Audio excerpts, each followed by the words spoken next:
Everyone, I am Madhu. So friends, इस video में हम डिस्कस करेंगे chapter number 1 of class 10 science which is chemical reactions and equations. तो ये मेरा पहला वीडियो है क्लास 10th का और आगे ऐसे ही मैं हर चैप्टर की वीडियो अपलोड करती रहूंगी of science, maths, SST and every subject. So इस वीडियो में हम सारे टॉपिक्स डिस्कस करेंगे। So watch the video till the end. So friends, इस वीडियो में हम सभी टॉपिक्स डिस्कस करेंगे।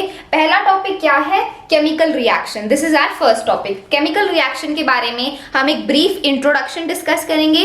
फिर सेकेंड टॉपिक है केमिकल इक्वेशन। एक केमिकल इक्वेशन क्या होती है और कैसे हम किसी भी केमिकल इक्वेशन को लिख सकते हैं। Then balanced chemical equation. एक बैलेंस्ड केमिकल इक्वेशन क्या होती है, कैसे हम किसी भी केमिकल इक्वेशन को बैलेंस कर सकते हैं। सो किसी भी केमिकल इक्वेशन को बैलेंस करने के दो तरीके होते हैं, हिट एंड ट्रायल मेथड और एबीसीडी मेथड। दोनों मेथड से मैं आपको बैलेंसिंग करना सिखाऊंगी। Then types of chemical reactions. Chemical reactions के भी टाइप्स होते हैं। There are 5 types of chemical reaction. पहला है combination reaction, second is decomposition reaction, third is displacement reaction, fourth is double displacement reaction and fifth is oxidation and reduction, जिसको redox reaction भी बोलते हैं।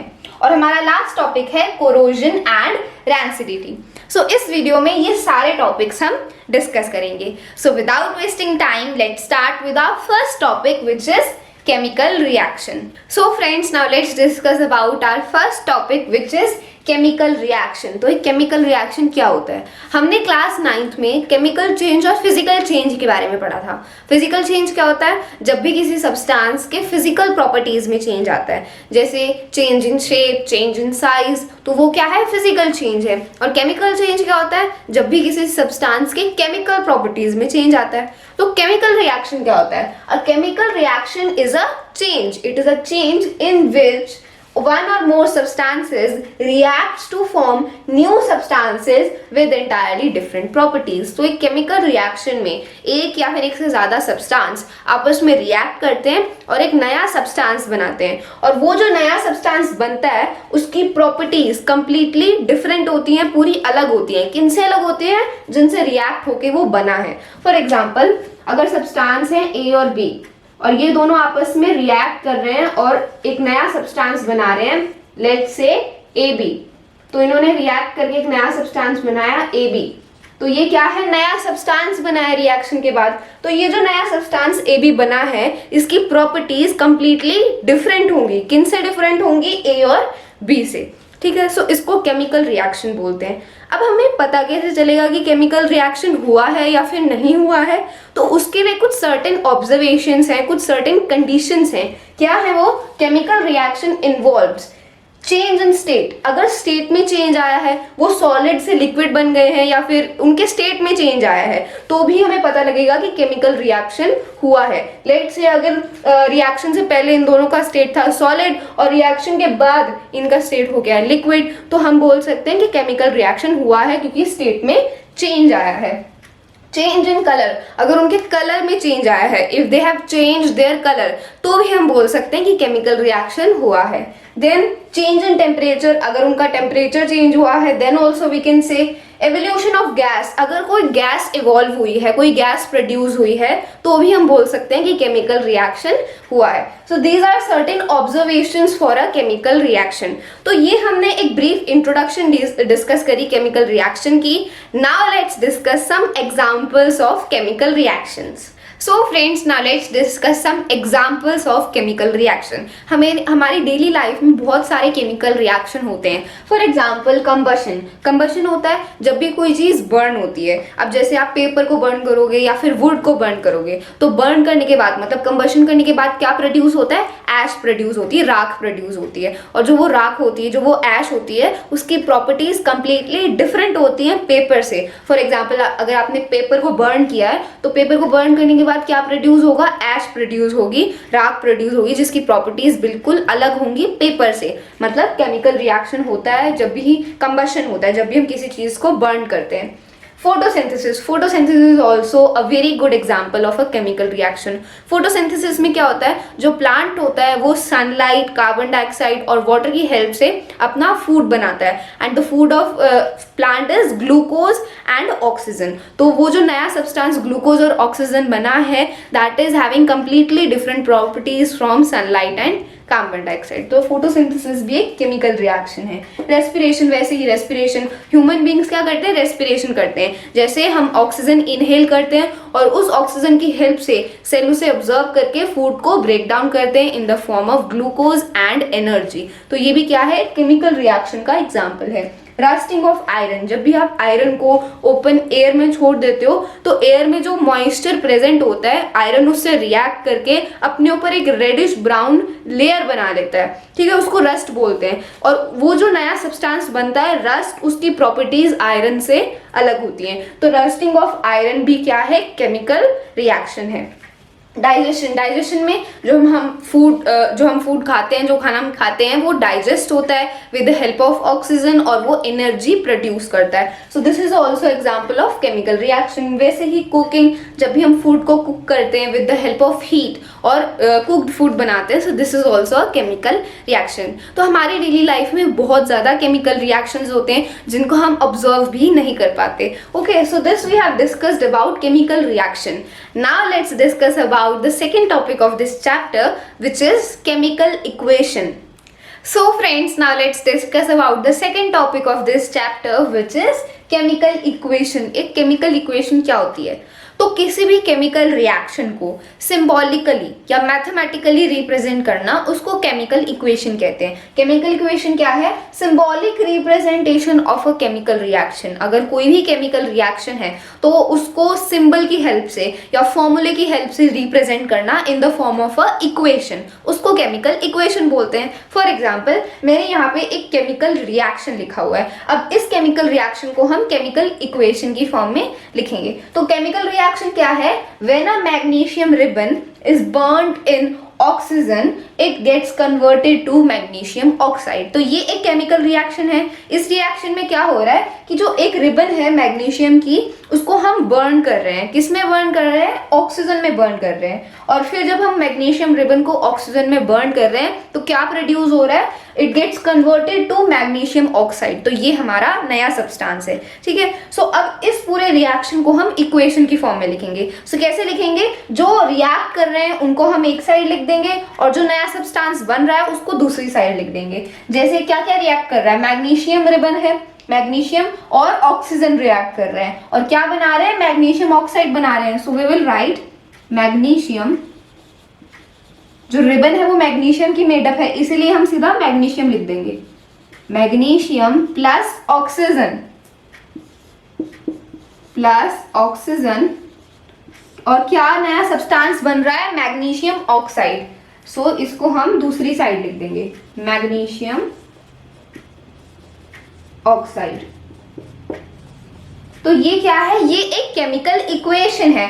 अब ये इस केमिकल इक्वेशन में हमारे पास दो चीजें हैं, रिएक्टेंट्स और प्रोडक्ट्स। क्या है, रिएक्टेंट्स और प्रोडक्ट्स। तो जब भी कोई केमिकल रिएक्शन होता है तो हमारे पास रिएक्टेंट्स होते हैं और प्रोडक्ट्स होते हैं। अब आपको नाम से ही थोड़ा हिंट मिल गया होगा, रिएक्टेंट्स मतलब जो रिएक्ट हो रहे हैं और रिएक्ट होके वो जो सब्सटेंस, नया सब्सटेंस बनाते हैं उसको प्रोडक्ट बोलते हैं। समझ आ गया, मतलब वो एलिमेंट्स, वो सब्सटेंस जो आपस में रिएक्ट करते हैं उनको रिएक्टेंट्स बोलते हैं और फिर रिएक्ट करके वो जो नया सब्सटेंस बनाते हैं उसको प्रोडक्ट बोलते हैं। या फिर अगर एक से ज्यादा सब्सटेंस बना रहे हैं तो प्रोडक्ट्स बोलेंगे।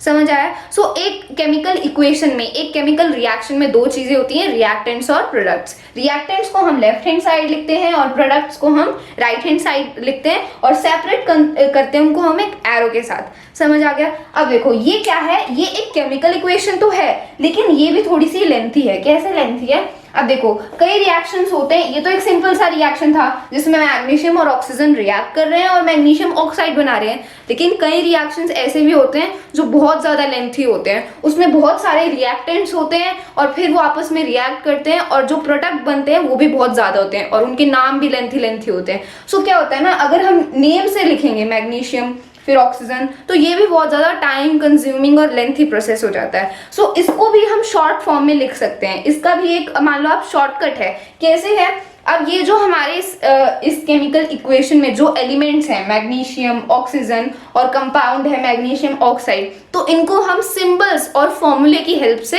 लिख सकते हैं। कैसे लिखेंगे? अब मैग्नीशियम का सिंबल क्या होता है? Mg होता है, तो मैग्नीशियम को हम लिख सकते हैं Mg प्लस ऑक्सीजन का क्या सिंबल होता है? O, so we will write O2।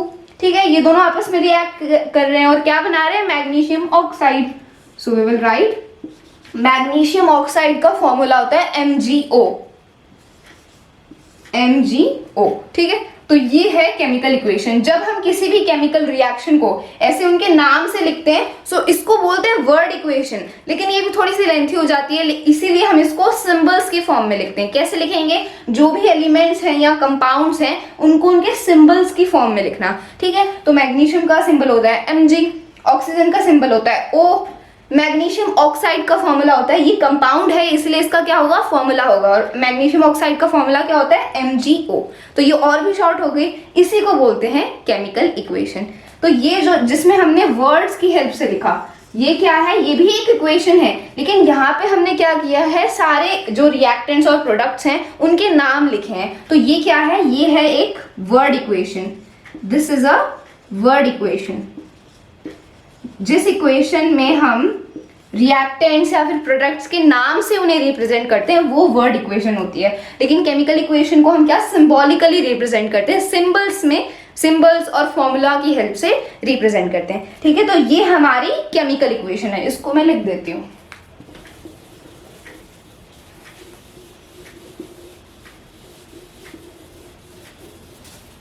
सो इसको हम डायरेक्ट लिख सकते हैं Mg plus O2, it gives MgO, magnesium oxide. ठीक है, तो ये हमारी फाइनली ये हमारी केमिकल इक्वेशन है। तो देखो ये हमारा केमिकल रिएक्शन था और ये केमिकल इक्वेशन है। कितनी शॉर्ट हो गई है, इसको पढ़ना भी इजी है, टाइम भी कम लगेगा और स्पेस भी कम लेगी। Okay, so this is a chemical equation. अब देखो हमने क्लास 9th में पढ़ा था law of conservation of mass, और law of conservation of mass क्या कहता है कि रिएक्शन के बाद जो मास होता है वो हमेशा कंजर्व्ड रहता है। रिएक्शन से पहले और रिएक्शन के बाद जो मास होता है एलिमेंट्स का, वो हमेशा क्या रहता है? कंजर्व्ड रहता है, सेम रहता है। मास can neither be created nor be destroyed after a reaction. तो इसका क्या मतलब है कि रिएक्शन से पहले जो मास होगा एलिमेंट्स का वो सेम होगा आफ्टर द रिएक्शन। तो चेक करो यहाँ पे क्या मास सेम है? यहाँ पे देखो Mg के कितने एटम है? एक ही एटम है। ऑक्सीजन के कितने एटम हैं? 2 एटम्स हैं। ये रिएक्शन से पहले की बात हो गई। तो यहाँ पे Mg के कितने एटम हैं? 1 एटम है। और ऑक्सीजन के कितने एटम हैं? 2 एटम है। अब रिएक्शन के बाद मतलब प्रोडक्ट साइड, Mg के कितने एटम हैं? 1 ही एटम है। और ऑक्सीजन का भी कितना है? 1 ही एटम है। लेकिन यहाँ पे तो ऑक्सीजन के 2 एटम्स हैं। तो ये क्या है? This is the violation of law of conservation of मास। अगर ये मास हमारा बैलेंस नहीं होगा, कंजर्व नहीं रहेगा, तो law of conservation of mass violate हो जाएगा। It will be against the law of conservation of mass. इसीलिए कोई भी केमिकल इक्वेशन होती है तो उसको बैलेंस करना बहुत जरूरी होता है। सो यही हमारा नेक्स्ट टॉपिक है, how to balance a chemical equation. So friends, now let's discuss the third topic of this chapter, which is balancing a chemical equation. कैसे हम किसी भी केमिकल इक्वेशन को बैलेंस कर सकते हैं, और क्यों बैलेंस करते हैं? ताकि law of conservation of mass satisfy हो जाए। Law of conservation of mass क्या है कि रिएक्शन से पहले और रिएक्शन के बाद एलिमेंट्स और कंपाउंड्स का जो मास होता है वो हमेशा कंजर्व रहता है, सेम रहता है। इसको law of conservation of mass बोलते हैं। Mass can neither be created nor be destroyed in a chemical reaction. तो अगर हम इक्वेशन को बैलेंस नहीं करेंगे तो law of conservation of mass violate हो जाएगा। इसीलिए हम केमिकल इक्वेशन को बैलेंस करते हैं। और बैलेंस करने के 2 तरीके होते हैं, hit and trial method and ABCD method. So दोनों मेथड से मैं आपको बैलेंसिंग करना सिखाऊंगी। सबसे पहले हम हिट एंड ट्रायल मेथड से करेंगे। आई होप आपको ये मेथड आता भी होगा, प्रीवियस क्लासेस में भी हमने ये किया हुआ है। सो हिट एंड ट्रायल मेथड क्या होता है कि हम अलग अलग नंबर पुट करके देखते हैं और चेक करते हैं कि क्या हमारी इक्वेशन बैलेंस हो रही है या फिर नहीं हो रही है। So let's start. तो हमारा जो पहला स्टेप है इक्वेशन को बैलेंस करने का, उसमें हमें क्या करना होता है, जो एलिमेंट्स हैं या फिर जो कंपाउंड्स हैं उनके चारों तरफ हमें बॉक्सेस बना लेने हैं। So we will make boxes around the elements and compounds. So इनके चारों तरफ हम क्या कर लेंगे, बॉक्सेस ऐसे ड्रॉ कर लेंगे।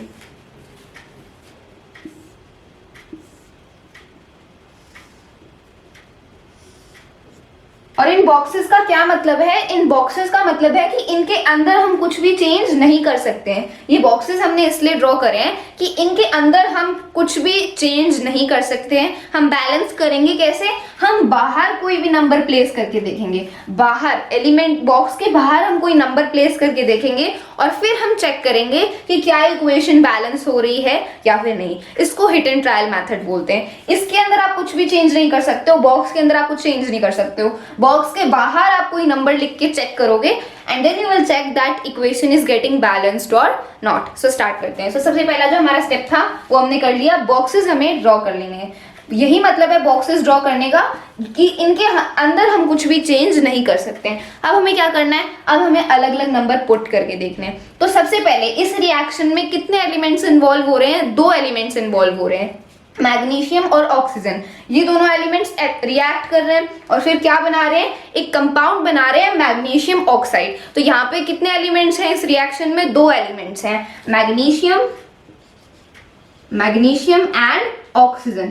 ठीक है, तो अब हमें क्या करना है, हमें नंबर ऑफ एटम्स लिख लेने हैं on the side of reactants and on the side of product. ये हमारी रिएक्टेंट वाली साइड है, ये प्रोडक्ट वाली साइड है। ठीक है, सो हमें नंबर ऑफ एटम्स लिख लेने हैं दोनों साइड्स। तो देखो रिएक्टेंट के साइड मैग्नीशियम के कितने एटम्स हैं, यहाँ पे ये जो हमारी रिएक्टेंट साइड है यहाँ पे मैग्नीशियम का एक ही एटम है। सो लिख देंगे हम 1। सो वी विल राइट 1 क्योंकि एक ही एटम प्रेजेंट है of magnesium on the side of reactants. अब प्रोडक्ट साइड मैग्नीशियम के कितना एटम है, यहाँ पे भी एक ही एटम है। सो हम लिख देंगे 1। तो ये रिएक्टेंट साइड है, ये प्रोडक्ट साइड है। मैग्नीशियम के रिएक्टेंट साइड एक ही एटम है और प्रोडक्ट साइड भी एक ही एटम है, तो मैग्नीशियम में कोई प्रॉब्लम नहीं है, ये ऑलरेडी बैलेंस्ड है। अब ऑक्सीजन को देखते हैं। तो रिएक्टेंट साइड ऑक्सीजन के कितने एटम है, 2 एटम है। सो यहाँ पे हम लिख देते हैं 2 एटम है। और प्रोडक्ट साइड ऑक्सीजन के कितने एटम है, एक ही एटम है। So we will write 1। तो देखो हमें किसको बैलेंस करने की जरूरत है, मैग्नीशियम तो पहले से ही बैलेंस है, इसे हमें कुछ भी इस पे चेंज नहीं करना है, हमें ऑक्सीजन को बैलेंस करना है। क्योंकि यहाँ पे रिएक्टेंट वाली साइड ऑक्सीजन के 2 एटम है और प्रोडक्ट वाली साइड ऑक्सीजन का एक ही एटम है, तो हमें ऑक्सीजन को बैलेंस करना है। तो ऑक्सीजन के एटम्स कौन सी साइड कम है, कौन सी साइड कम है, प्रोडक्ट वाली साइड कम है। यहाँ पे तो 2 एटम है ही, यहाँ पे 1 एटम है, तो यहाँ पे हमें ऑक्सीजन के 2 एटम्स करने होंगे। तो कैसे करेंगे, इस बॉक्स के बाहर हम एक नंबर लिख देंगे 2।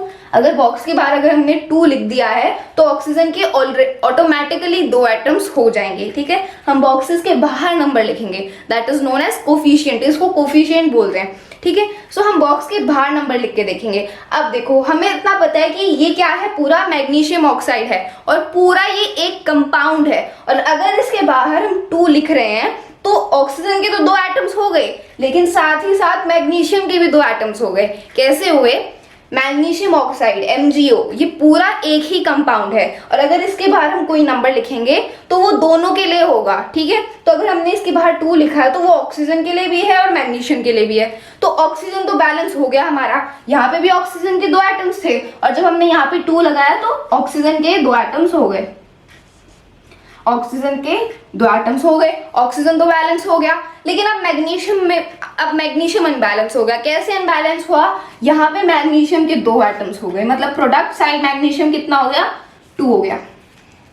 तो अब क्या करें, अब तो मैग्नीशियम दोबारा अनबैलेंस हो गया, ऑक्सीजन तो बैलेंस हो गया, यहाँ पे भी 2 एटम है ऑक्सीजन के, यहाँ पे भी 2 एटम है, तो ऑक्सीजन तो हो गया। अब मैग्नीशियम हमारा अनबैलेंस हो चुका है, यहाँ पे मैग्नीशियम दो एटम्स है और यहाँ पे मैग्नीशियम का एक ही एटम है। तो हमें अब इस साइड मैग्नीशियम को, रिएक्टेंट साइड मैग्नीशियम को बैलेंस करना है। कैसे बैलेंस करेंगे, यहाँ पे 2 है, यहाँ पे 1 है, रिएक्टेंट साइड हमें 2 मैग्नीशियम के एटम करने हैं, तो इसके बाहर हम 2 लिख देते हैं। वेरी सिंपल, हमने कुछ भी नहीं करना है, हमें बस नंबर ऑफ एटम्स को इक्वल करना है, reactant side and product side. तो देखो सबसे पहले हमने ऑक्सीजन को बैलेंस करने के लिए यहाँ पे 2 लिखा, पूरे मैग्नीशियम ऑक्साइड के बाहर हमने 2 लिखा। ऑक्सीजन के तो 2 एटम्स हो गए, लेकिन मैग्नीशियम भी 2 हो गया, मैग्नीशियम भी क्या हो गए, 2 एटम्स हो गए। इसलिए मैग्नीशियम को यहाँ पे बैलेंस करने के लिए हमने मैग्नीशियम के बाहर हमें यहाँ पे 2 लिखना पड़ा। ऐसे होता है हिट एंड ट्रायल मेथड। सो इस तरीके से आप किसी भी इक्वेशन को बैलेंस कर सकते हो। तो ये अब इक्वेशन बैलेंस हो गई है। सो बैलेंस इक्वेशन लिखते हैं। सो बैलेंस इक्वेशन क्या है, 2mg। अब आप बॉक्सेस को रिमूव कर सकते हो, जब आपकी इक्वेशन बैलेंस हो गई है तो आप बॉक्सेस रिमूव कर सकते हो, plus O2 it gives 2mgO, 2mgO। इस 2 का मतलब ये सिर्फ mg के लिए नहीं है, ये 2 mg के लिए भी है, मैग्नीशियम के लिए भी है और ऑक्सीजन के लिए भी है। इतना आपको ध्यान रखना है, जब भी कंपाउंड होता है और उसके आगे कोई नंबर लिखा है तो वो जो नंबर होता है वो हर एलिमेंट के लिए होता है, इतना आपको ध्यान रखना है। तो ये है हमारी बैलेंस्ड इक्वेशन। कैसे बैलेंस किया, हमने यहाँ पे मैग्नीशियम के आगे 2 लिखा है और यहाँ पे मैग्नीशियम ऑक्साइड के आगे 2 लिखा है, तो ये हमारे कोफिशिएंट्स हैं। ऐसे हमने केमिकल इक्वेशन को बैलेंस किया है। अगर अब भी आपको समझ नहीं आया तो आगे हम कुछ और एग्जांपल्स करेंगे, then you will understand it. So now let's do some more examples. So friends now let's solve one more example. तो ये हमारी अगली केमिकल इक्वेशन है, इसको हमें बैलेंस करना है to satisfy the law of conservation of mass. तो सबसे पहला स्टेप क्या है, हमें इनके चारों तरफ बॉक्सेस ड्रॉ कर लेने हैं। बॉक्सेस ड्रॉ करना कंपल्सरी नहीं है, जब आपको बैलेंस करना आ जाएगा, जब आप इसमें परफेक्ट हो जाओगे तब आपको बॉक्स ड्रॉ करने की जरूरत नहीं पड़ेगी। बॉक्स इसीलिए ड्रॉ करते हैं ताकि आपको अच्छे से समझ आ जाए कि बॉक्स के अंदर हम कुछ भी चेंज नहीं कर सकते हैं। ओके, सो ये सिर्फ मैं आपके अंडरस्टैंडिंग के लिए कर रही हूँ, आगे हम बॉक्सेस नहीं लगाएंगे। सो अभी के लिए हम बॉक्सेस ड्रॉ कर देते हैं। So we will draw boxes all around them. ठीक है,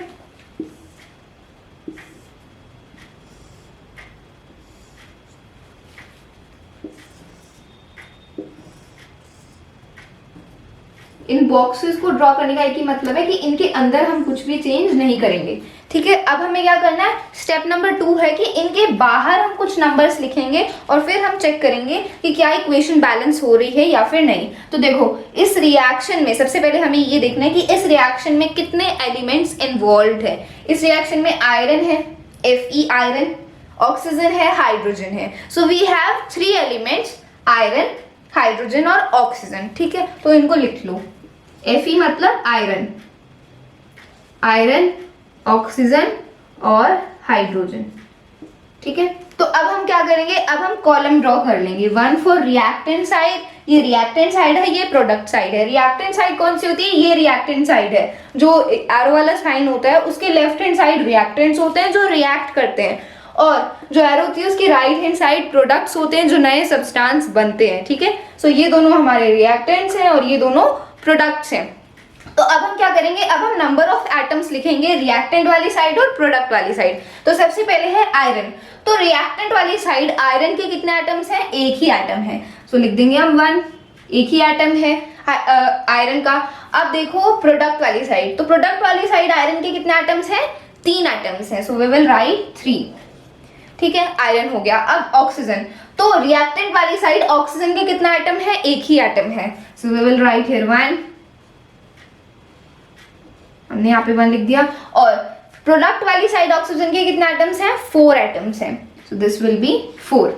अब हाइड्रोजन, तो रिएक्टेंट वाली साइड हाइड्रोजन के 2 एटम्स हैं, 2, और प्रोडक्ट वाली साइड हाइड्रोजन के कितने एटम्स हैं, 2 ही एटम्स हैं। So we will write here 2। ठीक है, ये हमने लिख दिया। अब इन नंबर ऑफ एटम्स को हमें बैलेंस करना है। कैसे बैलेंस करेंगे, जिस साइड कम एटम्स हैं उस साइड हम नंबर लगाएंगे उसके आगे ताकि वो बैलेंस हो जाए। तो देखो बैलेंस करने का भी एक सीक्वेंस होता है। कैसे बैलेंस करते हैं, सबसे पहले हम मेटल को बैलेंस करते हैं, फिर नॉन मेटल को बैलेंस करते हैं, फिर ऑक्सीजन को और फिर हाइड्रोजन को। तो इस सीक्वेंस में बैलेंस करते हैं हम किसी भी केमिकल इक्वेशन को। सबसे पहले मेटल को, फिर नॉन मेटल, फिर ऑक्सीजन और लास्ट में हाइड्रोजन। तो सबसे पहले हम इस इक्वेशन में मेटल को बैलेंस करेंगे। मेटल कौन सा है, आयरन है, तो सबसे पहले हमें आयरन को बैलेंस करना है। तो आयरन के देखो प्रोडक्ट वाली साइड 3 एटम्स हैं और रिएक्टेंट वाली साइड 1 एटम है, मतलब रिएक्टेंट वाली साइड आयरन के कम एटम है, तो यहाँ पे हमें इसको 3 करना है। सो कैसे करेंगे, इसके आगे हम यहाँ पे 3 लगा देंगे, इसके आगे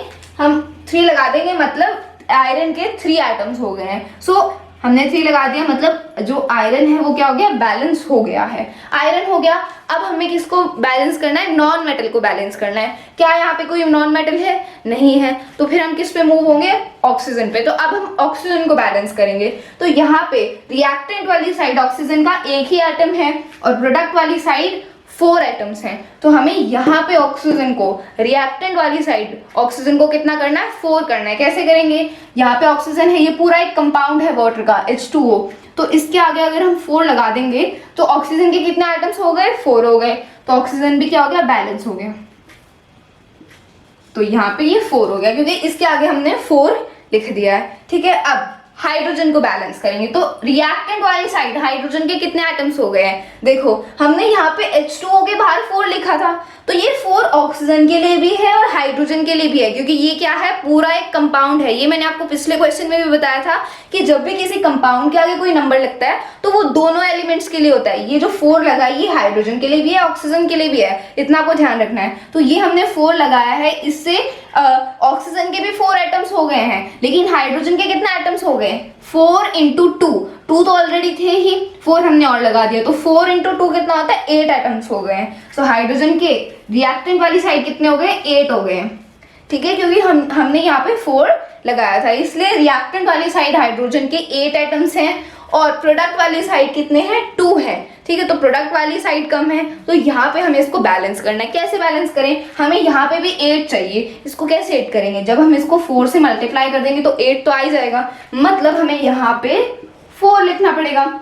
अगर हम यहाँ पे हाइड्रोजन के बाहर 4 लिख देंगे तो क्या हो जाएगा, 8 एटम्स हो जाएंगे और हमारा हाइड्रोजन भी बैलेंस होगा। कैसे किया हमने, we have done this very simply. हमने क्या किया है, हमें इतना पता था कि हमने यहाँ पे 4 बाहर लिखा है H2O के बाहर, तो ये जो 4 है ये हाइड्रोजन के लिए भी है, ऑक्सीजन के लिए भी है। ऑक्सीजन तो 4 हो गया, इट गेट बैलेंस्ड, लेकिन जो हाइड्रोजन है उसके 8 एटम्स हो गए, तो यहाँ पे प्रोडक्ट वाली साइड, यहाँ पे हाइड्रोजन के एटम्स कम थे, इसलिए यहाँ पे हमें बैलेंस करना है। 2 हमारे पास ऑलरेडी थे, 8 हमें करने हैं, तो हमें 4 से मल्टीप्लाई करना पड़ेगा। सो यहाँ पे हाइड्रोजन के बाहर हम 4 लिख देंगे। तो अब हमारी इक्वेशन बैलेंस हो चुकी है, आयरन भी बैलेंस हो गया, ऑक्सीजन भी बैलेंस हो गया और हाइड्रोजन भी बैलेंस हो गया। आप इसको चेक कर सकते हो by the number of atoms.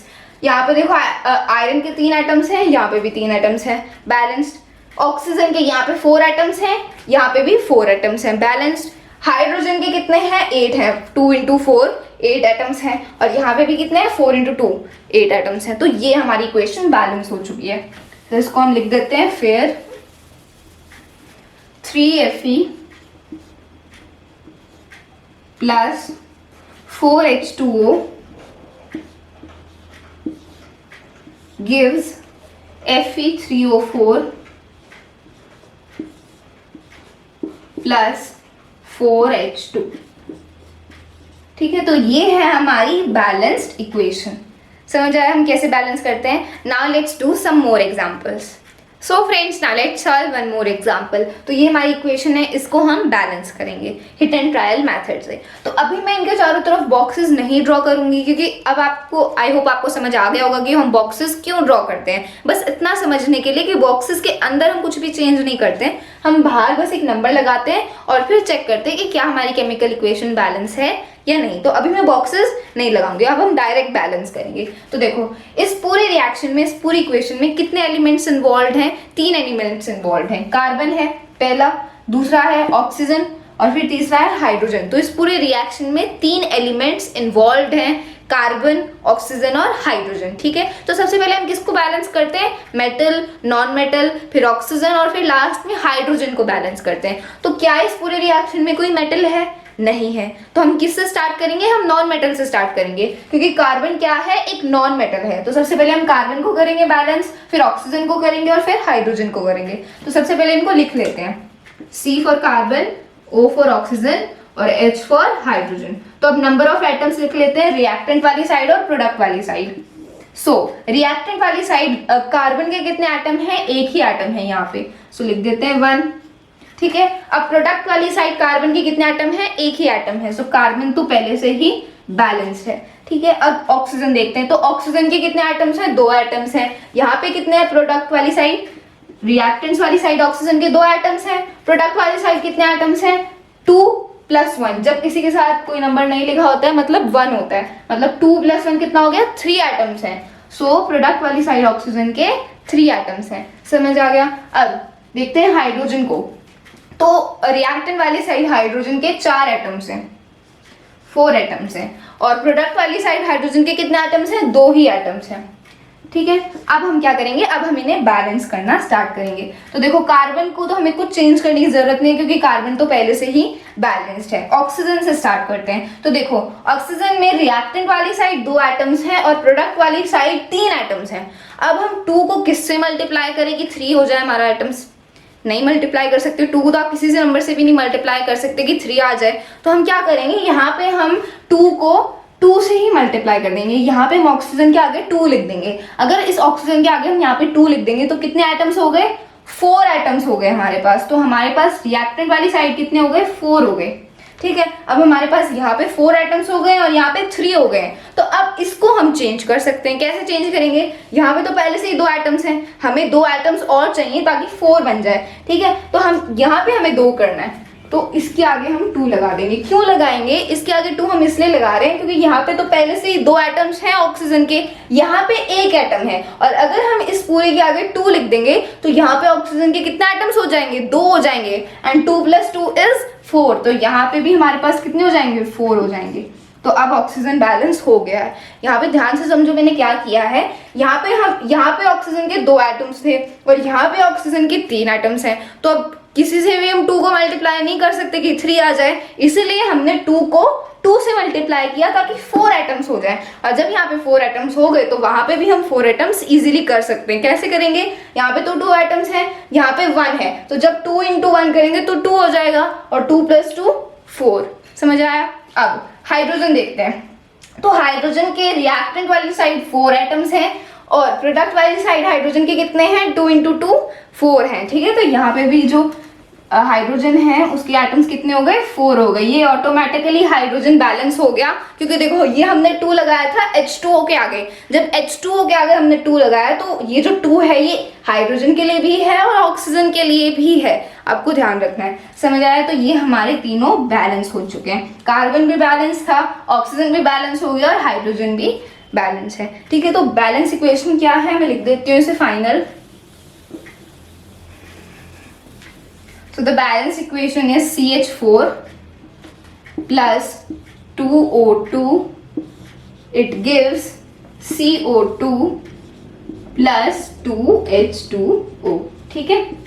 तो आप इस हिट एंड ट्रायल मेथड को जितना प्रैक्टिस करोगे आपके लिए उतना ही इजी हो जाएगा, ठीक है। सो ये हमने हिट एंड ट्रायल मेथड से किसी भी इक्वेशन को बैलेंस करना सीखा, लेकिन इसका एक प्रॉब्लम भी है। हिट एंड ट्रायल मेथड कभी कभी बहुत ज़्यादा लेंथी हो जाता है, आपको नंबर्स मिलते ही नहीं, आप पुट करते जाते हो, नंबर लगाते जाते हो, लेकिन फिर भी बैलेंस होती नहीं है इक्वेशन, ठीक है। तो हिट एंड ट्रायल मेथड कभी कभी बहुत ज़्यादा लेंथी और टाइम कंज्यूमिंग हो जाता है, इसीलिए हमारे पास दूसरा मेथड भी है, ABCD मेथड। सो अब हम उस मेथड से इक्वेशन को बैलेंस करेंगे।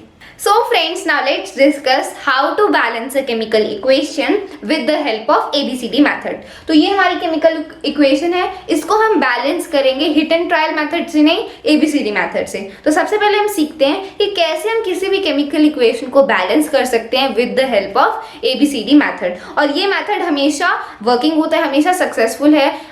इट इज गारंटीड दैट आपकी जो इक्वेशन है वो बैलेंस होगी ही होगी। कई बार हिट एंड ट्रायल मेथड बहुत ज़्यादा लेंथी हो जाता है, इसीलिए उसके अल्टरनेट हम यूज करते हैं ABCD मेथड। तो स्टेप नंबर 1 है कि आपके पास जितने भी कंपाउंड्स और एलिमेंट्स हैं पूरे रिएक्शन में, उनके आगे आपको कोएफिशिएंट्स लिख लेने हैं ABCD, ठीक है। तो देखो ये जो हमारा ये हमारी केमिकल इक्वेशन है, इसमें पहला कंपाउंड क्या है, ये, तो इसके आगे हम कोएफिशिएंट लिख देंगे A, इसके आगे कोएफिशिएंट लिख देंगे B, इसके आगे लिख देंगे C एंड इसके आगे लिख देंगे डी। ठीक है, तो हमने भी क्या किया है, जितने भी केमिकल इक्वेशन में कंपाउंड्स और एलिमेंट्स हैं उनके आगे हमें कोएफिशिएंट्स लिख देने हैं। ये कोएफिशिएंट्स होते हैं, ठीक है, तो कोएफिशिएंट्स लिख देने हैं ए बी सी डी। और अगर मान लो आगे और भी कोई प्रोडक्ट है तो ई एफ ऐसे कंटिन्यू रहेगा। ठीक है, तो स्टेप नंबर 1 समझ आया, हमें कोएफिशिएंट्स लिख देने। अभी हमें ए बी सी डी की वैल्यू नहीं पता है कि इनकी जगह कौन सा नंबर है।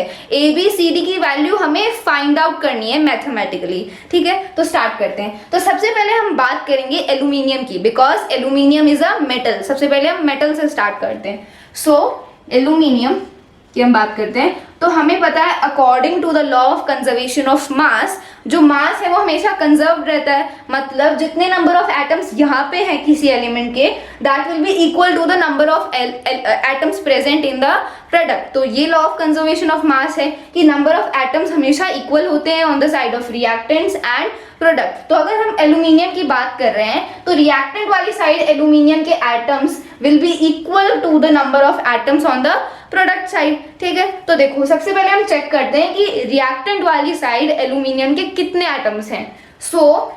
यहाँ पे एल्यूमिनियम के कितने एटम्स हैं, 4 एटम्स तो यहाँ पे ऑलरेडी हैं, मल्टीप्लाइड बाय ए। तो यहाँ पे हमने ए लिखा है तो ये दोनों क्या हो जाएंगे, मल्टीप्लाई हो जाएंगे। सो 4 into a कितना होता है, 4a। So we will write 4a। तो ये क्या है, these are the number of atoms of aluminium on reactant side. तो रिएक्टेंट साइड पे एल्यूमिनियम के एटम्स हैं 4a। अब हम देखते हैं कि एल्यूमिनियम के कितने एटम्स हैं प्रोडक्ट वाली साइड। तो देखो प्रोडक्ट वाली साइड कितने हैं, यहाँ पे 1 है। सो d इंटू 1 कितना होता है, d होता है। So this will be equal to d। अब ये इक्वल क्यों है d के, क्योंकि हमें इतना पता है कि नंबर ऑफ एटम्स तो सेम होंगे ना एल्यूमिनियम के, रिएक्टेंट वाली साइड भी और प्रोडक्ट वाली साइड भी। ठीक है, तो हमने क्या किया, अभी हमने इसको इक्वेशन की फॉर्म में लिखा है। ठीक है, we have nothing done here. हमने क्या किया है, सबसे पहले हमने मेटल लिया है एल्यूमिनियम, और फिर हमने जितने नंबर ऑफ एटम्स प्रेजेंट है रिएक्टेंट वाली साइड और जितने एटम्स प्रेजेंट हैं प्रोडक्ट वाली साइड उनको इक्वेट कर दिया है। Now let's talk about the non metal which is carbon. तो अब हम कार्बन की बात करते हैं। तो रिएक्टेंट वाली साइड कार्बन के कितने एटम्स हैं, देखो यहाँ पे ऑलरेडी कार्बन के 3 एटम्स हैं और हमने इस कंपाउंड के आगे A लिख दिया है। मतलब ये जो A है ये 3 के साथ मल्टीप्लाई होगा। सो A इंटू 3 कितना होता है, 3A।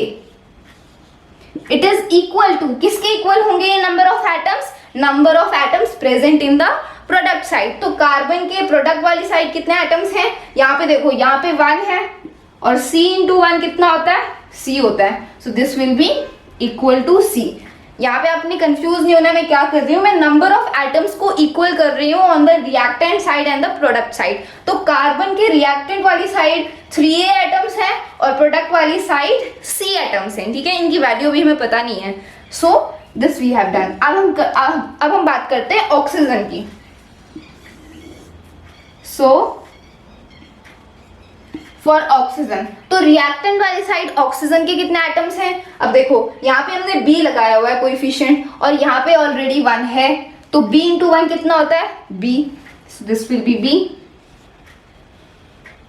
इक्वल टू, अब प्रोडक्ट वाली साइड ऑक्सीजन के कितने एटम्स हैं, ये देखो OH के बाहर होल 3 लिखा हुआ है। इसका मतलब क्या है कि हाइड्रोजन के भी 3 एटम्स हैं और ऑक्सीजन के भी 3 एटम्स हैं। जब पूरे ब्रैकेट पे कोई सबस्क्रिप्ट लगी होती है इसका मतलब है कि वो जो सबस्क्रिप्ट है वो ऑक्सीजन के लिए भी है, हाइड्रोजन के लिए भी है। इतना आपको ध्यान रखना है। ठीक है, तो यहाँ पे ऑक्सीजन के कितने एटम्स हैं, 3 हैं और ये हमने D कोएफिशिएंट लगा दिया, मतलब इस पूरे पे D का कोएफिशिएंट लग गया है। सो D इंटू 3 कितना होता है, 3D।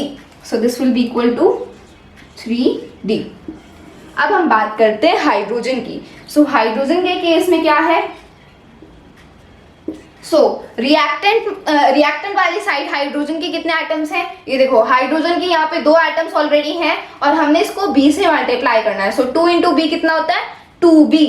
So this will be 2B equal to, अब प्रोडक्ट वाली साइड हाइड्रोजन के कितने एटम्स हैं, ये देखो यहाँ पे हाइड्रोजन के 3 एटम्स ऑलरेडी हैं, इस 3 को हम D से मल्टीप्लाई करेंगे। So this will be equal to 3D।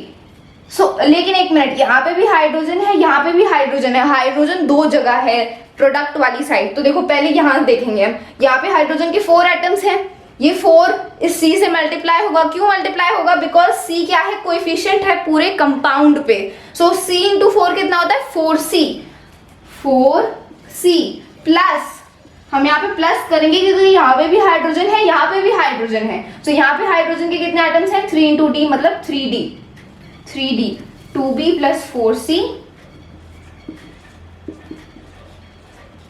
Plus 3D। समझ आ गया? सो फ्रेंड्स, हमने अभी तक क्या कर लिया? अभी हमने इन सबको इक्वेट कर दिया। अब हमारा जो स्टेप नंबर 3 है, स्टेप नंबर 3 क्या है? हमें A B C D की वैल्यू निकालनी है। इन चारों की हमें वैल्यूज निकालनी है। वैल्यू कैसे निकालेंगे? हम किसी एक वेरिएबल को 1 लेट कर देंगे। किसको लेट करेंगे? 1, जो सबसे ज्यादा बार आ रहा है इस इक्वेशन में। तो अब चेक करो कि इन चारों इक्वेशंस में सबसे ज्यादा बार, मोस्ट फ्रिक्वेंटली आने वाला कौन सा वेरिएबल है। तो देखो, A यहाँ पे आ रहा है, A यहाँ पे आ रहा है, यहाँ नहीं आ रहा, यहाँ नहीं आ रहा। D यहाँ आ रहा है, यहाँ नहीं आ रहा, यहाँ पे आ रहा है, यहाँ पे आ रहा है। C देखो, C यहाँ नहीं आ रहा है, यहाँ पे आ रहा है, यहाँ नहीं आ रहा है, और यहाँ पे आ रहा है। तो A C D इन तीनों वेरिएबल्स में से आप किसी भी वेरिएबल को 1 लेट कर दो। 1 ही लेट करना है, ये आपका स्टेप है, इसको याद रखना है ध्यान से। जो वेरिएबल सबसे ज्यादा बार आ रहा है चारों इक्वेशंस में, उनमें से किसी एक को 1 लेट कर दो। ठीक है, सो हमने A को 1 लेट कर दिया है। लेट से हमने A को 1 लेट किया है। ठीक है, A की वैल्यू आ गई हमारे पास क्योंकि A को ही हमने 1 लेट किया है। अब A की वैल्यू से हम B की वैल्यू निकालेंगे, C की वैल्यू निकालेंगे और D की वैल्यू निकालेंगे। और जो हमारे पास चारों की वैल्यू आ जाएगी A B C D की, उन वैल्यूज को हम इस इक्वेशन में पुट कर देंगे और हमारी इक्वेशन बैलेंस हो जाएगी। ठीक है, मैंने आपको क्लियर कर दिया है हमें करना क्या है। तो A को हमने 1 लेट कर दिया। अब हम B C D की वैल्यू निकालेंगे। तो देखो, A की वैल्यू आ गई, यहाँ से हम D की वैल्यू निकाल सकते हैं। सो 4 इंटू A क्या है? 1 है। So 4 into 1 is equal to D। तो D कितना हो गया? 4 इंटू 1 होता है 4। सो D इज इक्वल टू 4। तो D की वैल्यू आ गई हमारे पास 4। D आ गया, D इज इक्वल टू 4। ठीक है, अब D आ चुका है। अब हम C निकालते हैं। So 3A is equal to C, मतलब 3 इंटू A क्या है? 1 है। So 3 into 1 is equal to C। So 3 into 1 is 3 is equal to C। तो C कितना आ गया हमारे पास? 3 आ गया। तो C की भी वैल्यू आ गई कितनी? 3। C भी आ गया, D भी आ गया, A भी था। सो अब B की वैल्यू निकालनी है हमें। So B is equal to 3 into D। 3 into D, D की वैल्यू हमने निकाली थी 4। So 3 into 4 is 12। So B की वैल्यू भी आ जाएगी 12। ठीक है, तो अब हमने चारों वेरिएबल्स की वैल्यूज निकाल ली है। A is equal to 1, B is equal to 12, C is equal to 3, D is equal to 4। तो ये जो चारों वेरिएबल्स की वैल्यू है, इसको अब आप इक्वेशन में पुट कर दो और आपकी इक्वेशन बैलेंस। ठीक है, सो अब हम A की जगह A की वैल्यू लिखेंगे। तो A इज इक्वल टू 1। सो यहाँ पे हम लिख देंगे A की जगह 1। ठीक है, आई होप समझ आ गया आपको। A is equal to 1। अब B, यहाँ पे B की जगह क्या लिखेंगे? B की वैल्यू क्या है? 12। सो B की जगह हम लिख देंगे 12। ठीक है, अब C की वैल्यू क्या है? C की वैल्यू है 3। तो यहाँ पे C की जगह लिख देंगे हम 3। ठीक है, D की वैल्यू क्या है? D की वैल्यू है 4। सो D की जगह हम लिख देंगे 4। और ये हमारी इक्वेशन बैलेंस हो गई। अभी आपको थोड़ा हार्ड लग रहा होगा कि ये हमने कितनी ज़्यादा कैलकुलेशंस करी हैं, बहुत कॉम्प्लिकेटेड लग रहा होगा, लेकिन जब आप इसकी ज़्यादा से ज़्यादा प्रैक्टिस करोगे आपके लिए बहुत ज़्यादा इजी हो जाएगा। क्योंकि इस मेथड में क्या है, गारंटी है कि जो आपकी इक्वेशन है वो बैलेंस होगी ही होगी। ठीक है, हिट एंड ट्रायल मेथड में जो प्रोसेस है वो थोड़ा टाइम कंज्यूमिंग हो जाता है, लेकिन इस मेथड से आप इजीली किसी भी इक्वेशन को बैलेंस कर सकते हो। सो देखो, ये हमारी इक्वेशन पूरी बैलेंस हो चुकी है। सो बैलेंस्ड इक्वेशन क्या है? सो ये हमारी क्या है? ये हमारी बैलेंस्ड इक्वेशन है।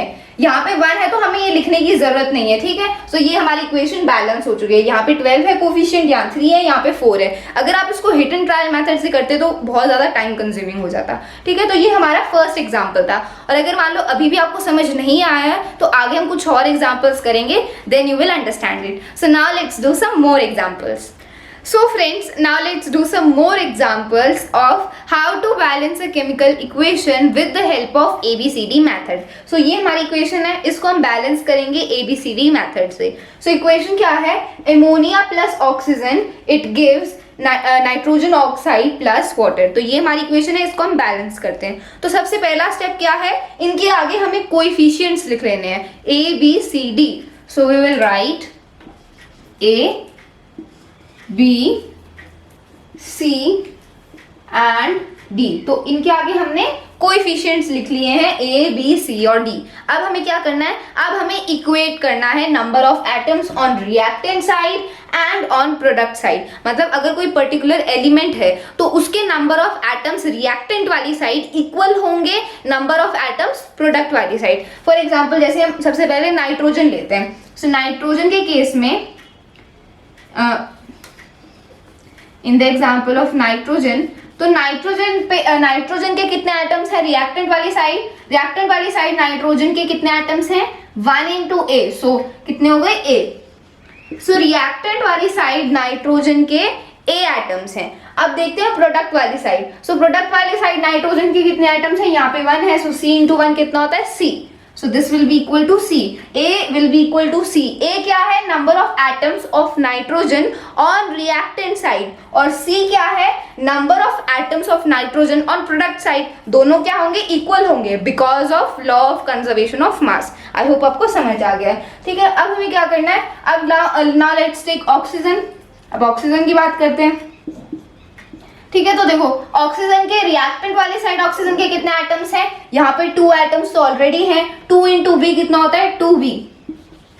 This will be equal to number of atoms of oxygen on product side. तो अब हम देखते हैं कि ऑक्सीजन के कितने एटम्स हैं प्रोडक्ट वाली साइड। तो देखो यहाँ पे कितने हैं, यहाँ पे ऑलरेडी 1 है, और ये C हमने कोएफिशिएंट लगा दिया है, मतलब ये C 1 के साथ मल्टीप्लाई होगा। सो this will B C into 1 कितना होता है C होता है। प्लस यहाँ पे भी ऑक्सीजन है, ये आपको ध्यान रखना है। ठीक है, यहाँ पे भी ऑक्सीजन है, यहाँ पे भी ऑक्सीजन है। तो यहाँ जितने एटम्स हैं उनको हम ऐड कर देंगे जितने यहाँ पे हैं ऑक्सीजन के एटम्स। सो यहाँ पे ऑक्सीजन के C एटम्स हैं, प्लस अब यहाँ पे ऑक्सीजन के कितने एटम्स हैं, यहाँ पे 1 है। D कोएफिशिएंट लगा दिया, मतलब D into 1 कितना है D। ठीक है, समझ आया। तो 2B क्या है, 2B are the number of atoms of oxygen और रिएक्टेंट साइड, और C plus D क्या है, number of atoms of oxygen on product side. समझ आ गया। अब हम हाइड्रोजन की बात करते हैं। सो now let's talk about hydrogen. तो हाइड्रोजन के कितने एटम्स है रिएक्टेंट वाली साइड, रिएक्टेंट वाली साइड हाइड्रोजन के एटम्स है यहाँ पे 3 है, और ये A कोएफिशिएंट लगा दिया, मतलब 3 into A। 3 into A कितना होता है 3A। This will be equal to number of atoms of hydrogen on product side। तो प्रोडक्ट वाली साइड हाइड्रोजन के कितने एटम्स हैं चेक करो। तो यहाँ पे हाइड्रोजन है, ये 2 एटम्स तो ऑलरेडी हैं। 2 into D कितना होता है 2D। ठीक है, अब हमने ये तीनों इक्वेशंस लिख दिए हैं। अब हमें क्या करना है, अब हमें A B C D इन चारों वेरिएबल्स की वैल्यू निकालनी है। कैसे निकालेंगे, सबसे पहले हमें देखना है कि सबसे ज्यादा बार कौन सा वेरिएबल आ रहा है तीनों इक्वेशंस में, most frequently occurring variable in all the equations. तो देखो A यहाँ पे आ रहा है, A यहाँ नहीं आ रहा, यहाँ पे आ रहा है। C यहाँ पे आ रहा है, यहाँ पे आ रहा है, यहाँ नहीं आ रहा। D यहाँ नहीं आ रहा, यहाँ पे आ रहा है, यहाँ पे आ रहा है। तो A C D इन तीनों में से किसी एक वेरिएबल को 1 लेट कर दो, क्योंकि ये 3 ऐसे वेरिएबल्स हैं जो सबसे ज्यादा बार आ रहे हैं। सो हम लेट से हमने A को 1 लेट कर दिया है, A को हमने 1 लेट किया है। A को हमने 1 क्यों लेट किया है, क्योंकि A एक ऐसा वेरिएबल है जो ज्यादा बार आ रहा है, मोस्ट फ्रीक्वेंटली आ रहा है इन तीनों इक्वेशंस में। आप D को भी 1 लिख सकते थे या C को भी 1 लिख सकते थे, जो सबसे ज्यादा बार आ रहा है। ठीक है, सो हमने A को 1 लेट कर दिया, तो A इज इक्वल टू 1 है। तो यहाँ पे अब देखो इस इक्वेशन में A is equal to C, मतलब C भी कितना है 1 है, because C is equal to A। सो यहाँ से C की वैल्यू भी आ जाएगी हमारे पास 1। C will be also equal to 1। C 1 के इक्वल क्यों है, क्योंकि C A के इक्वल है और A 1 है। ठीक है, तो A की वैल्यू आ गई, C की वैल्यू आ गई। अब यहाँ से हम B की वैल्यू निकाल लेते हैं। So 2B is equal to C plus D। C कितना है, C है 1 प्लस D। तो यहाँ पे ना हमारे पास B की वैल्यू है ना D की वैल्यू है, तो सबसे पहले हमें D की वैल्यू चाहिए। तो यहाँ से हम D की वैल्यू निकालते हैं ताकि हमारी B की वैल्यू आ जाए यहाँ पे। तो यहाँ पे सबसे पहले हम D निकालते हैं। सो 3A मतलब 3 into A, और A क्या है 1 है, मतलब 3 into 1 is equal to 2 into D। ठीक है, तो 3 into 1 कितना होता है 3 होता है, is equal to 2 into D। तो अब देखो यहाँ पे 2d के साथ मल्टीप्लाई हो रहा है, तो जब ये लेफ्ट हैंड साइड जाएगा तो डिवाइड हो जाएगा, so d will be equal to 3/2। ठीक है, तो d की वैल्यू आ गई हमारे पास 3/2। अब यहाँ पे डरना नहीं है कि फ्रैक्शन क्यों आ गया, फ्रैक्शन भी आ सकता है, ये आगे जाके सॉल्व हो जाएगा। ठीक है, तो d की वैल्यू क्या आ गई हमारे पास, d की वैल्यू आ गई है, d की वैल्यू है 3/2। So the value of d is 3/2।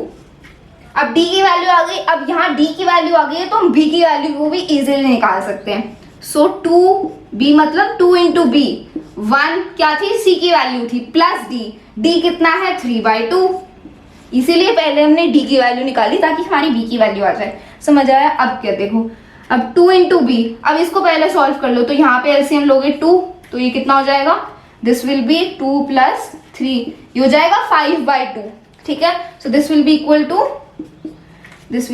To 5/2।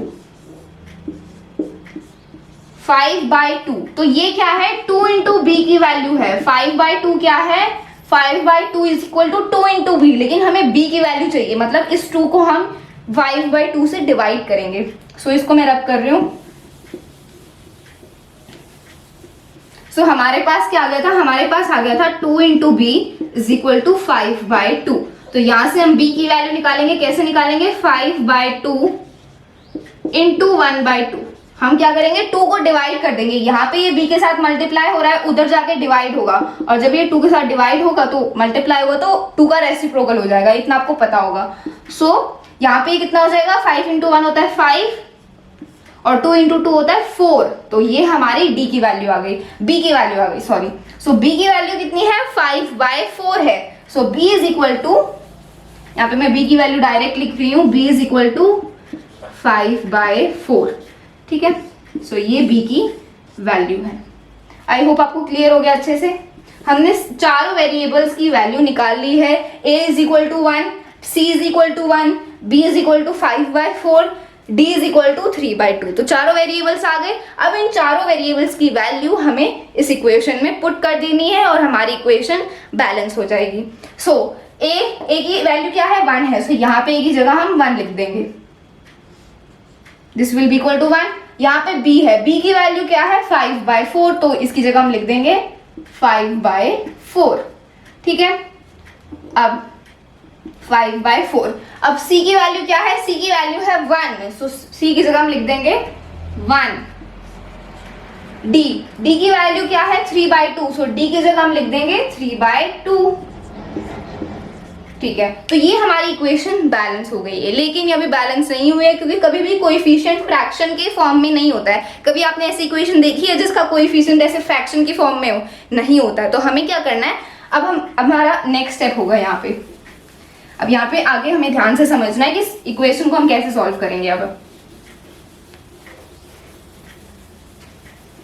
तो देखो, हमने चारों वेरिएबल्स की वैल्यू फाइंड आउट कर ली थी, a b c d, हमने चारों वेरिएबल्स की वैल्यू पुट कर दी है। अब हमें क्या करना है, अब हमें इस फ्रैक्शन को रिमूव करना है। इस फ्रैक्शन को अब कैसे रिमूव करेंगे, ये जो हमारा डिनोमिनेटर है ना, इस डिनोमिनेटर से हम पूरी इक्वेशन को मल्टीप्लाई करेंगे। ठीक है, ये आपको ध्यान रखना है कि क्या स्टेप्स हम लेते हैं। जो भी अगर हमारा फ्रैक्शन में आ जाता है कोएफिशिएंट, तो उसके डिनोमिनेटर से हमें पूरी इक्वेशन को मल्टीप्लाई करना है ताकि हमारा डिनोमिनेटर हट जाए। लेकिन देखो, यहाँ पे 5/4 है, यहाँ पे 3/2 है, तो हम पूरी इक्वेशन को 4 से मल्टीप्लाई करें या फिर 2 से मल्टीप्लाई करें, किससे मल्टीप्लाई करेंगे। तो यहाँ पे आपको दोनों डिनोमिनेटर के एलसीएम से मल्टीप्लाई करना है। 2 और 4 का एलसीएम क्या होता है, ये 2 डिनोमिनेटर है, ये 4 डिनोमिनेटर है, दोनों का एलसीएम कितना होता है, 2 और 4 का एलसीएम होता है 4। तो इस पूरी इक्वेशन को हम 4 से मल्टीप्लाई करेंगे, और जब हम इस पूरी इक्वेशन को 4 से मल्टीप्लाई करेंगे तो ये हमारा डिनोमिनेटर हट जाएगा। ठीक है, ये फ्रैक्शन हमारा सॉल्व हो जाएगा। सो इस पूरी इक्वेशन को हम मल्टीप्लाई कर देंगे 4 के साथ। 4 के साथ क्यों मल्टीप्लाई कर रहे हैं, क्योंकि ये दोनों जो फ्रैक्शंस हैं, इनका एलसीएम, इनके डिनोमिनेटर का एलसीएम कितना है, 4 है। ठीक है, सो 4 से मल्टीप्लाई करेंगे। सो जब 4 को इससे 1 से मल्टीप्लाई करेंगे तो 4 इंटू 1 कितना होता है, 4। So this will be equal to 4NH3 plus, अब 4 इंटू 5/4, तो 5/4 इंटू 4 कितना होता है, 5/4 इंटू 4 कितना होता है 4, 4 कैंसिल, बचेगा क्या 5 बचेगा। इसीलिए हम 4 से मल्टीप्लाई कर रहे हैं ताकि ये डिनोमिनेटर हट जाए हमारे और फ्रैक्शन सॉल्व हो जाए। तो जब 4 को 5/4 से मल्टीप्लाई करोगे तो 4 4 कैंसिल हो जाएंगे, बचेगा 5। सो यहाँ पे हमारे पास 5 बचा। 5 क्या O2, 5 O2 इट गिव्स। अब देखो 4 को जब 1 से मल्टीप्लाई करेंगे तो ये हो जाएगा 4NO, 4NO। अब 4 को जब आप 3/2 से मल्टीप्लाई करोगे, व्हेन यू विल मल्टीप्लाई 4/3/2, तो ये देखो 2 1 जा 2, 2 2 जा 4, तो ये कैंसिल हो गया हमारा डिनोमिनेटर। और 3 इंटू 2 कितना होता है 6 होता है। तो यहाँ पे हमारे पास कैलकुलेशन के बाद क्या आएगा 6 आएगा। So this will be equal to 6H2O, 6H2O। ठीक है, ये हमारी इक्वेशन बैलेंस हो गई है। अभी आपको थोड़ा कॉम्प्लिकेटेड लग रहा होगा, जब आप इसकी प्रैक्टिस करोगे डेली तब आपके लिए बहुत ज्यादा इजी हो जाएगा। ठीक है, सो ये हमारा सेकेंड एग्जाम्पल था। Now let's do one last example. So friends, now let's do one last example. तो इस इक्वेशन को हम बैलेंस करेंगे with the help of ABCD method. तो सबसे पहले हम कोएफिशिएंट्स लिख लेते हैं इसके आगे ABCD। So A B C and D, तो ये हमने कोएफिशिएंट्स लिख दिए। अब हमें क्या करना है, अब हमें इक्वेट करना है number of atoms on reactant side and on product side. तो सबसे पहले हम कार्बन लिखते हैं। सो कार्बन के केस में रिएक्टेंट साइड पे कार्बन के कितने एटम्स हैं 4 यहाँ है और A ही है, तो 4 इंटू A कितना है 4A। तो रिएक्टेंट वाली साइड कार्बन के 4A एटम्स हैं। It will be equal to number of atoms of carbon on product side. तो प्रोडक्ट साइड पे कार्बन के कितने एटम्स हैं, ये 1 है यहाँ पे, सो C इंटू 1 कितना होता है C, so this will be equal to C।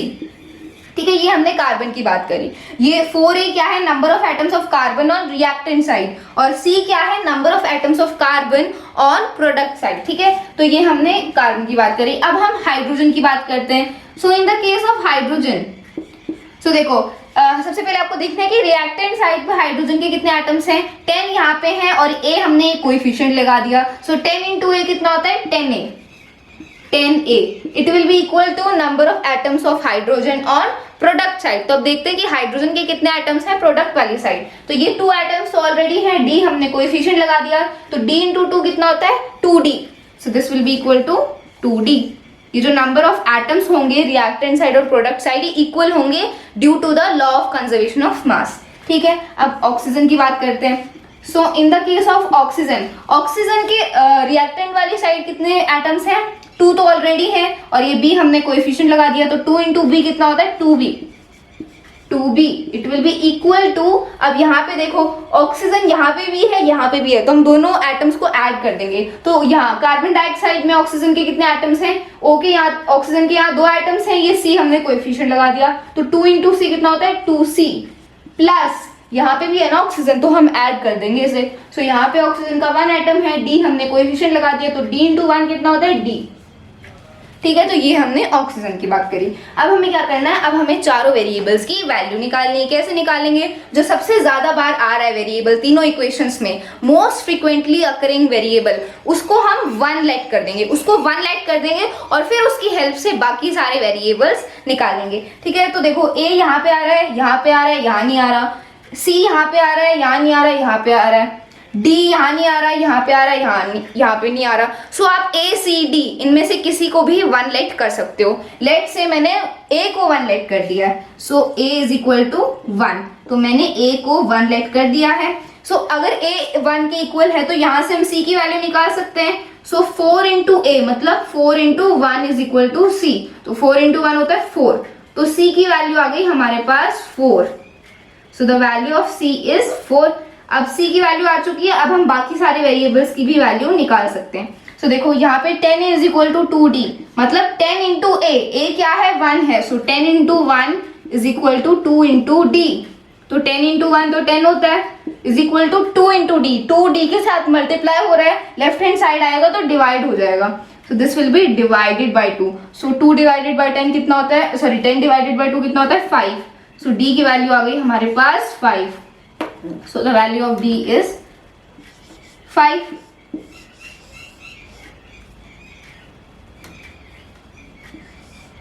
ठीक है, D की वैल्यू आ गई। अब हम B की वैल्यू निकाल लेते हैं। सो 2 इंटू B, 2B मतलब 2 into B, is equal to 2 into C. C क्या है 4, सी की वैल्यू है 4, मतलब 2 इंटू 4 प्लस डी। डी क्या है, डी इज इक्वल टू 5, तो यहाँ पे हम डी की वैल्यू लिख देंगे और हमारी बी की वैल्यू आ जाएगी easily. So this will be 2 into B कितना हो जाएगा, 2 इंटू 4 कितना होता है 8, 8 प्लस 5 कितना होता है, 8 प्लस 5 होता है 13। सो यहाँ डायरेक्टली मैं 13 लिख रही हूँ। सो ये 8 प्लस 5 हो गया 13। तो b की वैल्यू कितनी हो जाएगी, यहाँ पे 2 इसके साथ मल्टीप्लाई हो रहा है, राइट हैंड साइड जाके डिवाइड हो जाएगा। सो 13/2 ये है b की वैल्यू। तो हम अब हमारे पास चारों वेरिएबल्स की वैल्यू आ गई है। a is equal to 1, c is equal to 4, d is equal to 5, b is equal to 13/2। अब हम वैल्यूज पुट करेंगे और हमारी इक्वेशन बैलेंस हो जाएगी। सो now let's put the variables. तो अब a की जगह हम क्या रखेंगे 1, सो a की जगह 1 रख दिया। b की क्या वैल्यू है, b की वैल्यू है 13/2, सो b की जगह हमने लिख दिया 13/2। c की वैल्यू क्या है, c की वैल्यू है 4, सो यहाँ पे हमने लिख दिया 4। d की वैल्यू क्या है, d की वैल्यू है 5, सो यहाँ पे हम लिख देंगे 5। ठीक है, सो ये अब हमने सारे वेरिएबल्स की वैल्यू पुट कर दिए। अब देखो यहाँ पे जो ये हमारा कोएफिशिएंट है ये फ्रैक्शन में है, तो इसका ये हमें फ्रैक्शन रिमूव करना है। कैसे रिमूव करेंगे, जो डिनोमिनेटर है उसको पूरी इक्वेशन से मल्टीप्लाई कर देंगे। सो now let's do that. So friends अब हमें क्या करना है, ये हमने वेरिएबल्स की वैल्यू लिख दी है। अब हमें b की, ये जो b की हमने कोएफिशिएंट लिखा था इसकी प्लेस पे से हमें ये फ्रैक्शन हटाना है, क्योंकि कभी भी कोएफिशिएंट फ्रैक्शन नहीं होता है। तो फ्रैक्शन हटाने के लिए हम क्या करेंगे, इस डिनोमिनेटर को पूरी इक्वेशन से मल्टीप्लाई कर देंगे। So we will multiply this complete equation by 2। 2 से क्यों मल्टीप्लाई कर रहे हैं, क्योंकि 2 है डिनोमिनेटर, डिनोमिनेटर से मल्टीप्लाई करेंगे तो ये डिनोमिनेटर कैंसिल हो जाएगा। ठीक है, सो 2 इंटू 1 कितना होता है 2, so this will be 2c4h10 plus अब 2 इंटू 13/2, जब 13/2 को आप 2 से मल्टीप्लाई करोगे तो ये कैंसिल हो जाएगा 2, तो बचेगा क्या 13 बचेगा। इसीलिए हम इसको 2 से मल्टीप्लाई कर रहे हैं ताकि डिनोमिनेटर हट जाए। सो यहाँ बचेगा 13 और ये 13O2 गिव्स, अब जब 2 को आप 4 से मल्टीप्लाई करोगे तो क्या आएगा 8CO2, 8CO2 प्लस 2 इंटू 5 कितना होता है 10, सो दिस विल बी 10H2O। और ये हमारी इक्वेशन क्या हो गई है, बैलेंस हो गई है। इसको आप चेक कर सकते हो, देखो यहाँ पे कार्बन के कितने एटम्स हैं 2 इंटू 4 8 एटम्स हैं, यहाँ पे भी कार्बन के 8 एटम्स हैं। हाइड्रोजन के यहाँ पे कितने एटम्स हैं 20, और यहाँ पे कितने हैं, यहाँ पे भी 20 एटम्स हैं। ऑक्सीजन के देखो यहाँ पे 13 इंटू 2 कितना, 13 इंटू 2 होता है 26 एटम्स हैं। और यहाँ पे देखो 8 इंटू 2 16, 16 प्लस 10, 16 प्लस 10 होता है 26। तो यहाँ पे भी ऑक्सीजन के 26 एटम्स हैं, यहाँ पे भी 26 हैं। आप वेरीफाई भी कर सकते हो अपने आंसर को कि आपकी इक्वेशन बैलेंस हुई है या फिर नहीं हुई है। तो ऐसे हम किसी भी इक्वेशन को ABCD मेथड से बैलेंस कर सकते हैं। अगर अभी भी आपको किसी भी क्वेश्चन में कोई भी डाउट है मुझे कमेंट बॉक्स में जरूर बताएं। सो फ्रेंड्स किसी भी केमिकल इक्वेशन को हम और इन्फॉर्मेटिव बना सकते हैं। कैसे इन्फॉर्मेटिव बना सकते हैं, उसके फिजिकल स्टेट को लिख के। अगर हमें उस इक्वेशन में, उस केमिकल इक्वेशन में रिएक्टेंट्स और प्रोडक्ट्स अगर उनका फिजिकल स्टेट पता है, वो सॉलिड है, लिक्विड है, गैस है या एक्वस है, तो हमारी केमिकल इक्वेशन और भी ज्यादा इन्फॉर्मेटिव हो सकती है। जैसे फॉर एग्जाम्पल ये इक्वेशन है carbon plus oxygen give us carbon dioxide, तो ये इक्वेशन है। अब इस इक्वेशन में ये हमें नहीं पता है कि कार्बन कौन से स्टेट में है, वो सॉलिड है, लिक्विड है, गैस है या एक्वस है, तो यहाँ पे हमें इनका फिजिकल स्टेट नहीं पता है। तो जब हम इनका फिजिकल स्टेट मेंशन करेंगे तो ये इक्वेशन और भी इंफॉर्मेटिव हो जाएगी। जैसे हमें पता है कार्बन क्या होता है, सॉलिड फॉर्म में होता है इस रिएक्शन में, तो हम यहाँ ब्रैकेट में S लिख देंगे। ब्रैकेट में S का क्या मतलब है कि ये सॉलिड स्टेट में है, प्लस ऑक्सीजन, ऑक्सीजन क्या गैसियस फॉर्म में है, so we will write in the bracket G, इसका मतलब है जो ऑक्सीजन है वो गैसियस फॉर्म में प्रेजेंट है। Then carbon dioxide, carbon dioxide भी क्या है, गैस है, सो इसको भी हम लिखेंगे G, मतलब ये गैसियस फॉर्म में है। ठीक है, सो ऐसे हम किसी भी इक्वेशन को, केमिकल इक्वेशन को और भी ज्यादा इंफॉर्मेटिव बना सकते हैं। नेक्स्ट एग्जांपल लेते हैं, जैसे ये है calcium oxide plus water give us calcium hydroxide plus heat. So इसको भी हम लिखते हैं, जो कैल्शियम ऑक्साइड है वो सॉलिड होता है, सो यहाँ पे हम लिखेंगे CaO, calcium oxide is solid, plus H2O, H2O क्या होता है वाटर, और वाटर लिक्विड होता है, सो H2O ब्रैकेट में लिखेंगे L, मतलब ये लिक्विड फॉर्म में है, गिव्स कैल्शियम हाइड्रोक्साइड, इस कैल्शियम हाइड्रोक्साइड को स्लेक्ड लाइम भी बोलते हैं और ये एक्वस फॉर्म में होता है। एक्वस फॉर्म में, एक्वस क्या होता है, जब भी कोई चीज पानी में डिसॉल्व होती है, वाटर में डिसॉल्व होती है तो वो एक्वस होती है। तो ये जो कैल्शियम हाइड्रोक्साइड है ये पानी में डिसॉल्व होता है, इसका सॉल्वेंट वाटर होता है, इसीलिए इसको हम एक्वस बोलेंगे। नेम से भी आपको हिंट मिल रहा होगा, एक्वस, एक्वेटिक, मतलब ये पानी में डिसॉल्व है, घुली हुई है, ठीक है। सो यहाँ पे हम क्या लिखेंगे, ये एक्वस है, सी कैल्शियम हाइड्रोक्साइड, और ब्रैकेट में हम लिख देंगे AQ। AQ का मतलब क्या है, वो एक्वस है plus heat as it is, ठीक है। तो ऐसे हम किसी भी केमिकल इक्वेशन को और भी ज्यादा इंफॉर्मेटिव बना सकते हैं उनका फिजिकल स्टेट लिख के। फाइन, सो यहाँ पे हमारा केमिकल इक्वेशन वाला टॉपिक खत्म होता है। Now let's discuss the next topic of this chapter which is types of chemical reactions. So friends, now let's discuss types of chemical reaction. तो अब हम डिस्कस करेंगे केमिकल रिएक्शन के क्या क्या टाइप्स होते हैं। सो मैंने आपको स्टार्टिंग में बताया था केमिकल रिएक्शंस के 5 टाइप्स होते हैं। पहला टाइप है कॉम्बिनेशन रिएक्शन। हर एक टाइप को हम बारी बारी समझते हुए चलेंगे। तो सबसे पहला टाइप है कॉम्बिनेशन रिएक्शन। आपको नाम से ही थोड़ा सा पता चल गया होगा, कॉम्बिनेशन रिएक्शन मतलब वो रिएक्शन जिसमें 2 या फिर 2 से ज्यादा प्रोडक्ट्स या रिएक्टेंट्स आपस में कंबाइन होते हैं, रिएक्ट करते हैं और एक नया सिंगल प्रोडक्ट बनाते हैं, वो कॉम्बिनेशन रिएक्शन होता है। जब 2 या 2 से ज्यादा रिएक्टेंट्स आपस में रिएक्ट करते हैं, कंबाइन होते हैं और एक नया प्रोडक्ट बनाते हैं, उसको कॉम्बिनेशन रिएक्शन बोलते हैं। अब मैंने कुछ एग्जांपल्स लिखे हुए हैं। First example is carbon plus oxygen gives carbon dioxide. तो ये भी एक कॉम्बिनेशन रिएक्शन है। क्यों है कॉम्बिनेशन रिएक्शन? क्योंकि 2 रिएक्टेंट्स आपस में कंबाइन कर रहे हैं, रिएक्ट कर रहे हैं और एक नया सिंगल प्रोडक्ट बना रहे हैं, कार्बन डाइऑक्साइड। तो ये एक कॉम्बिनेशन रिएक्शन है। Very simple. तो कॉम्बिनेशन रिएक्शन का एक सब पार्ट होता है exothermic reaction.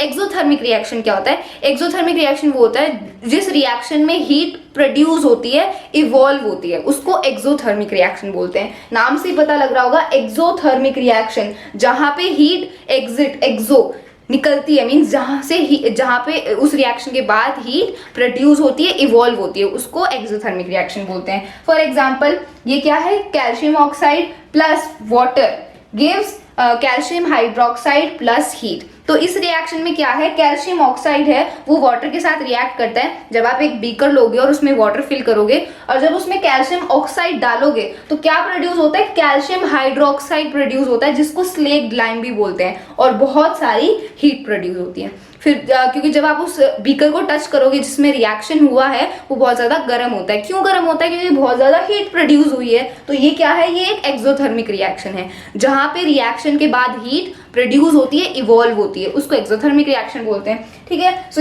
This was example. दूसरा एग्जांपल, तो ये एग्जांपल क्या है, दिस इज रेस्पिरेशन। ये रेस्पिरेशन का प्रोसेस है और रेस्पिरेशन भी क्या है, एक एक्सोथर्मिक प्रोसेस है, एक एक्सोथर्मिक रिएक्शन है। कैसे? देखो, जो हम फूड खाते हैं वो फूड कौन सी किसकी फॉर्म में होता है, ग्लूकोज की फॉर्म में होता है। So that food is C6H12O6। तो ये क्या है, ग्लूकोज, जो फूड हम खाते हैं, plus O2।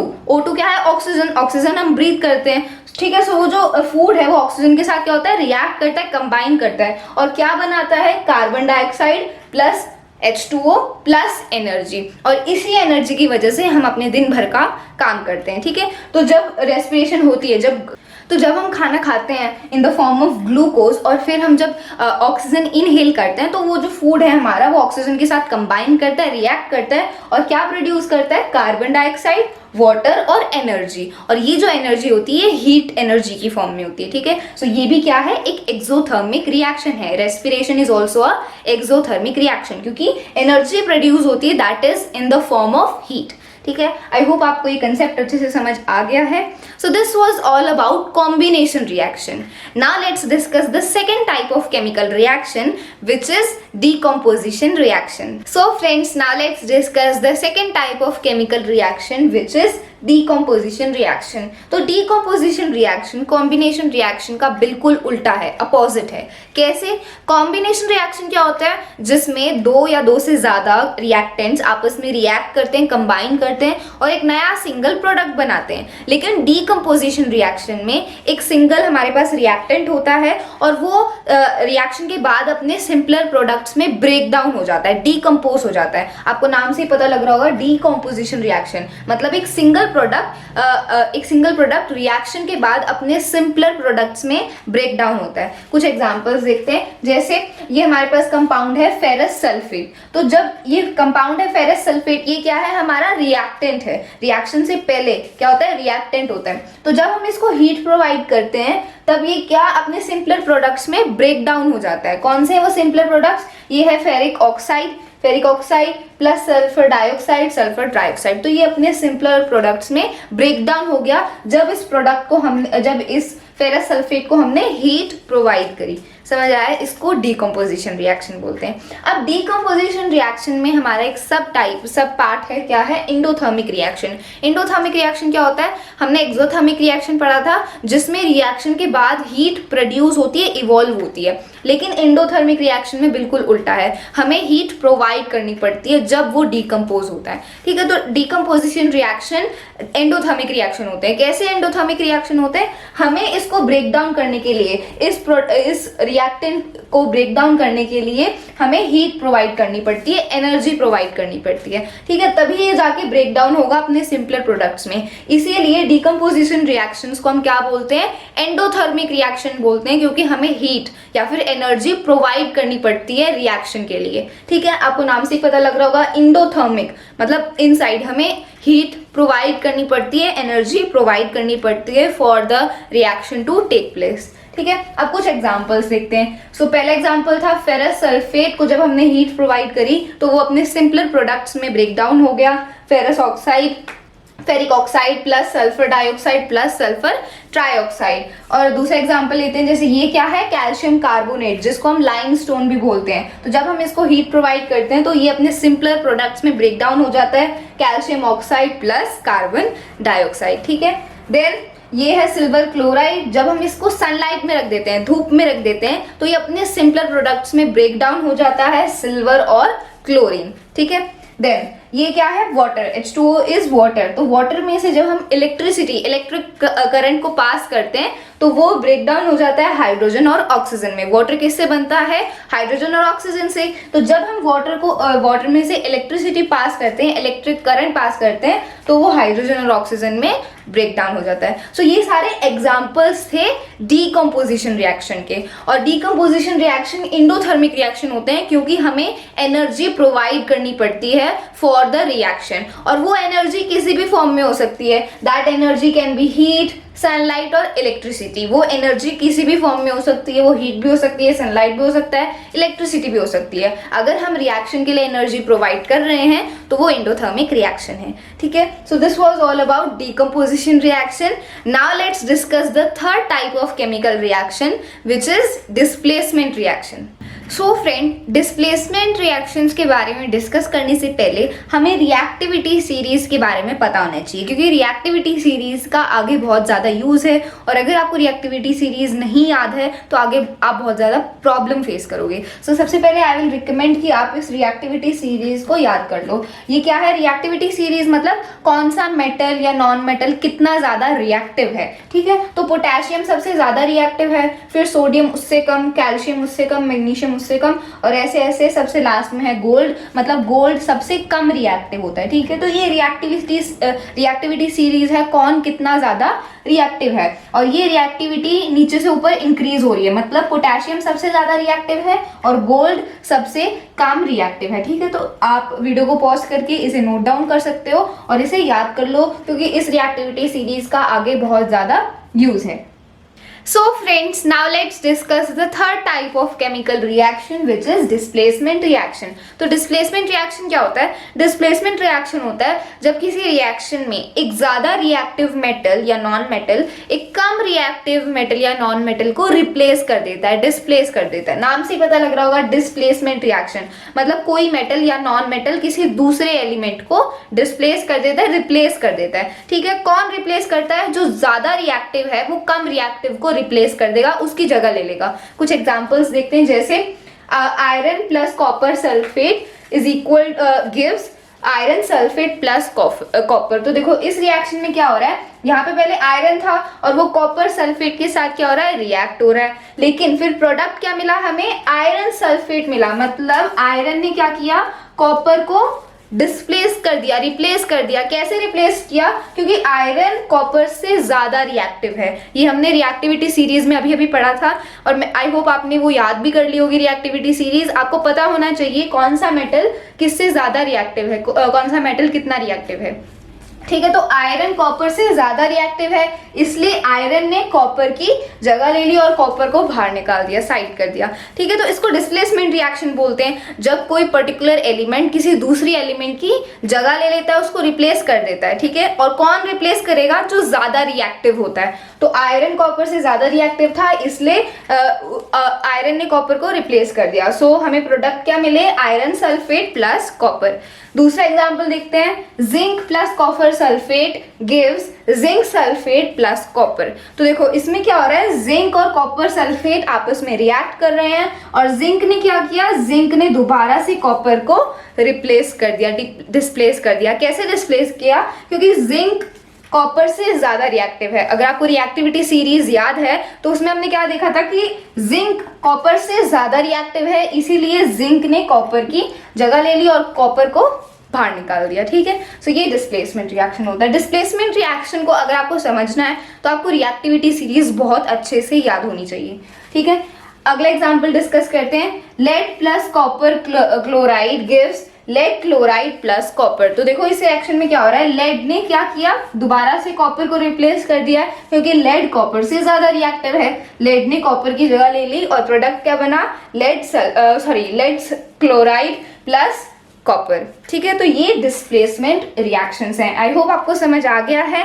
Now let's discuss the fourth type of chemical reaction which is double displacement reaction. So friends, now let's discuss the fourth type of chemical reaction which is double displacement reaction. तो अभी हमने displacement reaction के बारे में पढ़ा था, तो double displacement reaction उससे एक स्टेप आगे है, डिस्प्लेसमेंट रिएक्शन से एक स्टेप आगे। तो डबल डिस्प्लेसमेंट रिएक्शन क्या है? A reaction in which new compounds are formed by mutual exchange of ions between the two compounds। तो एक डबल डिस्प्लेसमेंट रिएक्शन क्या होता है? सिंपल सी बात है, डबल डिस्प्लेसमेंट मतलब डिस्प्लेसमेंट दो बार होती है। इसको एक एग्जांपल से समझते हैं। जैसे हमारे पास दो कंपाउंड्स हैं, यहाँ पे कंपाउंड्स के बीच में डिस्प्लेसमेंट होती है। लेट्स से हमारे पास एक कंपाउंड है AB और वो रिएक्ट कर रहा है CD के साथ। ये दो कंपाउंड्स हैं, रिएक्ट होने के बाद क्या होगा? ये C को रिप्लेस कर देगा, मतलब A C की जगह ले लेगा, उसको रिप्लेस कर देगा। सो क्या बन जाएगा? AD बन जाएगा। ठीक है, तो क्या हमारे पास प्रोडक्ट क्या बनेगा? AD बनेगा, क्योंकि क्या हुआ? A ने C को रिप्लेस कर दिया। जब A C को रिप्लेस करेगा तो A C की जगह पे आ जाएगा और क्या बनेगा? AD बन जाएगा। तो फिर C कहाँ जाएगा? अब तो C क्या करेगा? A की जगह ले लेगा। ये डबल डिस्प्लेसमेंट रिएक्शन होता है। दो बार डिस्प्लेसमेंट होती है। सबसे पहले डिस्प्लेसमेंट कब हुई? जब A ने C को डिस्प्लेस कर दिया, क्योंकि A C से ज्यादा रिएक्टिव था, हम ऐसा मान सकते हैं। ठीक है, तो A ने C को रिप्लेस किया। तो जब A ने C को रिप्लेस किया तो AD बन गया। तो अब C A की जगह आ जाएगा, क्योंकि A ने अपनी जगह छोड़ दी है वहां से, तो C क्या करेगा? A की जगह आ जाएगा। तो यहाँ दो बार डिस्प्लेसमेंट हो रही है, इसको इसीलिए इसको क्या बोलते हैं? डबल डिस्प्लेसमेंट बोलते हैं। तो यहाँ पे CV बन जाएगा, ये C A की जगह आ जाएगा तो ये हो जाएगा CV। इसीलिए इसको क्या बोलते हैं? डबल डिस्प्लेसमेंट, क्योंकि डिस्प्लेसमेंट दो बार होती है। सो अब एक एग्जांपल लेते हैं। जैसे ये क्या है? Sodium sulphate. तो सोडियम सल्फेट क्या रिएक्ट करती है? बेरियम क्लोराइड के साथ। तो जब सोडियम सल्फेट और बेरियम क्लोराइड रिएक्ट करते हैं तो डबल डिस्प्लेसमेंट रिएक्शन होता है। कैसे होता है? यहाँ पे देखो क्या हुआ, बेरियम सल्फेट हमारे पास प्रोडक्ट आया, मतलब बेरियम ने सोडियम को रिप्लेस कर दिया, डिस्प्लेस कर दिया। बेरियम ने सोडियम की जगह ले ली। ठीक है, तो यहाँ पे बेरियम ने सोडियम को डिस्प्लेस किया और फिर सोडियम ने क्या किया? सोडियम ने यहाँ पे सोडियम ने बेरियम की जगह ले ली। सो ये इसकी जगह है। तो सबसे पहले क्या हुआ? बेरियम ने सोडियम को डिस्प्लेस किया, रिप्लेस किया और फिर सोडियम बेरियम की जगह पे आ गया। तो ये एक डबल डिस्प्लेसमेंट रिएक्शन है जहां पे डिस्प्लेसमेंट दो बार होती है। या फिर अगर आपको प्रॉपर डेफिनेशन लिखनी है तो आप ये डेफिनेशन लिख सकते हो, reaction in which new compounds are formed by mutual exchange of ions between two compounds. ठीक है, तो सबसे पहले बेरियम ने सोडियम को रिप्लेस किया और फिर सोडियम बेरियम की जगह आ गया, तो दो बार डिस्प्लेसमेंट हो रही है। ठीक है, तो ये डबल डिस्प्लेसमेंट रिएक्शन होता है। अब डबल डिस्प्लेसमेंट रिएक्शन में एक और टाइप का रिएक्शन होता है, प्रेसिपिटेशन रिएक्शन। प्रेसिपिटेशन रिएक्शन क्या होता है? वो रिएक्शन जिसमें एक प्रेसिपिटेट फॉर्म होता है। प्रेसिपिटेट क्या होता है? प्रेसिपिटेट एक इनसॉल्युबल कंपाउंड होता है, एक इनसॉल्युबल सब्सटेंस होता है जो उस सोल्यूशन में घुलता नहीं है। इनसॉल्युबल क्या होता है? जो डिसॉल्व नहीं होता, घुल नहीं पाता, तो वो इनसॉल्युबल होता है। तो प्रेसिपिटेट क्या होता है? एक इनसॉल्युबल सब्सटेंस होता है जो रिएक्शन के बाद फॉर्म होता है। तो जिस रिएक्शन में एक प्रेसिपिटेट फॉर्म होता है उसको प्रेसिपिटेशन रिएक्शन बोलते हैं। तो ये जो मैंने एग्जाम्पल लिखा हुआ है ये भी एक प्रेसिपिटेशन रिएक्शन का ही एग्जाम्पल है, क्योंकि इस रिएक्शन में प्रेसिपिटेट फॉर्म हो रहा है। कैसे? देखो यहाँ पे इस रिएक्शन में क्या हो रहा है, सोडियम सल्फेट और बेरियम क्लोराइड रिएक्ट कर रहे हैं आपस में, और फिर उन्होंने क्या बनाया, इन्होंने बनाया barium sulphate plus sodium chloride. तो ये इनके प्रोडक्ट्स हैं। तो बेरियम सल्फेट क्या है? सॉलिड है। सॉलिड है मतलब ये प्रेसिपिटेट है। इस रिएक्शन में बेरियम सल्फेट क्या है? बेरियम सल्फेट हमारा प्रेसिपिटेट है, और अगर प्रेसिपिटेट बन रहा है किसी रिएक्शन में तो वो प्रेसिपिटेशन रिएक्शन होता है। और प्रेसिपिटेट का क्या मतलब होता है? एक इनसॉल्युबल कंपाउंड होता है, एक इनसॉल्युबल सब्सटेंस होता है जो डिसॉल्व नहीं हो पाता है। तो यहाँ पे इसके आगे सॉलिड लिखा है, इसका मतलब क्या है? ये एक प्रेसिपिटेट है। प्रेसिपिटेट को हम पीपीटी से रिप्रेजेंट करते हैं। अगर आपको कहीं पे पीपीटी लिखा मिल गया मतलब ये प्रेसिपिटेट फॉर्म हो रहा है, और वो एक प्रेसिपिटेशन रिएक्शन होता है। So this was all about double displacement reaction. Now let's talk about the last type of chemical reaction which is oxidation and reduction. So friends, now let's discuss the fifth type of chemical reaction which is redox reaction. तो ये हमारा fifth type of chemical reaction है. तो redox reaction, ये जो redox word है ये दो word से मिलके बना है. redox word जो है ये दो word से मिलके बना है. अब ये जो redox word है इसके पहले तीन लेटर जो है RED ये रिडक्शन से लिए हैं, और लास्ट के तो दो लेटर्स हैं OX ये ऑक्सीडेशन से लिए हैं. तो जो रिडॉक्स वर्ड है वो दो वर्ड से मिलके बना है, रिडक्शन और ऑक्सीडेशन. तो इससे हमें क्या पता लग रहा है कि रिडॉक्स रिएक्शन वो रिएक्शन है जिसमें रिडक्शन भी हो रही है और ऑक्सीडेशन भी हो रही है, वो रिडॉक्स रिएक्शन होता है. तो सबसे पहले हमें समझना पड़ेगा कि ऑक्सीडेशन क्या होती है और रिडक्शन क्या होती है. So now let's first understand them. तो ऑक्सीडेशन क्या होती है?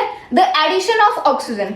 नाम से पता लग रहा होगा ऑक्सीडेशन मतलब ऑक्सीजन ऐड हो रही है किसी भी सब्सटेंस में, किसी भी कंपाउंड में या फिर किसी भी एलिमेंट में, तो वो क्या हो रही है? ऑक्सीडेशन हो रही है. या तो एडिशन ऑफ ऑक्सीजन या फिर रिमूवल ऑफ हाइड्रोजन. तो यहाँ पे दो केसेस हैं, दो सिचुएशंस हैं, या तो ऑक्सीजन ऐड हो या फिर हाइड्रोजन रिमूव हो, तो वो क्या है? ऑक्सीडेशन है उस सब्सटेंस की. ठीक है, तो ऑक्सीडेशन क्या होता है? Addition of oxygen, addition of oxygen, और यहाँ पे और का ध्यान रखना है, removal of hydrogen from a substance is called oxidation. ये ऑक्सीडेशन होती है, या तो ऑक्सीजन ऐड हो या फिर हाइड्रोजन रिमूव हो रही है, दोनों ही क्या है? ऑक्सीडेशन है. रिडक्शन क्या होती है? रिडक्शन बिल्कुल ऑक्सीडेशन का उल्टा है.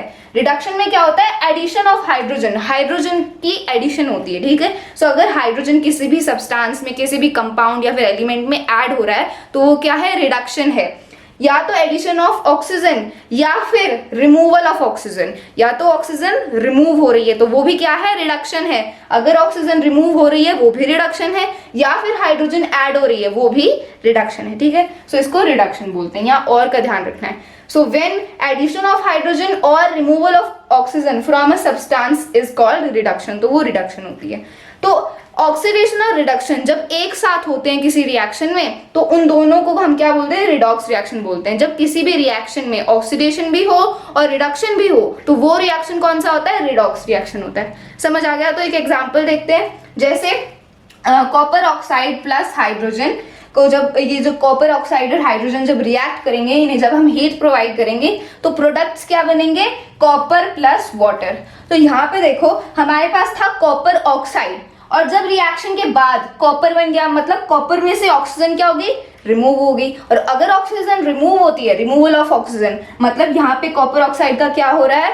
रिडक्शन हो रहा है. क्योंकि जब रिएक्शन से पहले क्या था? कॉपर ऑक्साइड था, लेकिन रिएक्शन के बाद वो कॉपर बन गया, मतलब कॉपर ऑक्साइड में से ऑक्सीजन रिमूव हो गया. तो यहाँ पे कॉपर ऑक्साइड की क्या हुई है? रिडक्शन हुई है. तो यहाँ पे हम लिख सकते हैं कॉपर ऑक्साइड के साथ क्या हुआ है? रिडक्शन हुआ है.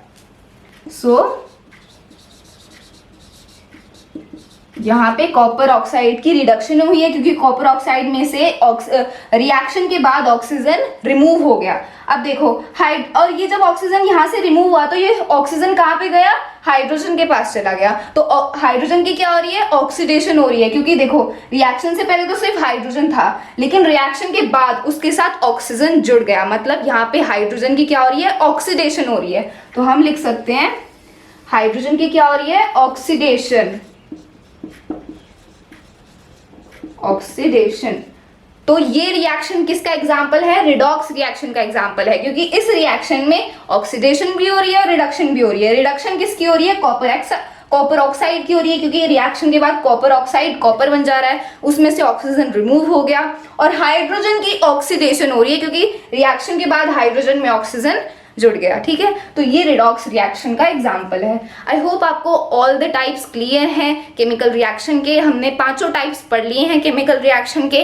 Now let's discuss the last topic of this chapter which is corrosion and rancidity. So friends, now let's discuss the last topic of this chapter which is corrosion and rancidity. तो corrosion और rancidity क्या है? These are the effects of oxidation in our daily life. तो corrosion और rancidity oxidation के effects हैं जो हम अपनी daily life में observe करते हैं. So corrosion क्या है?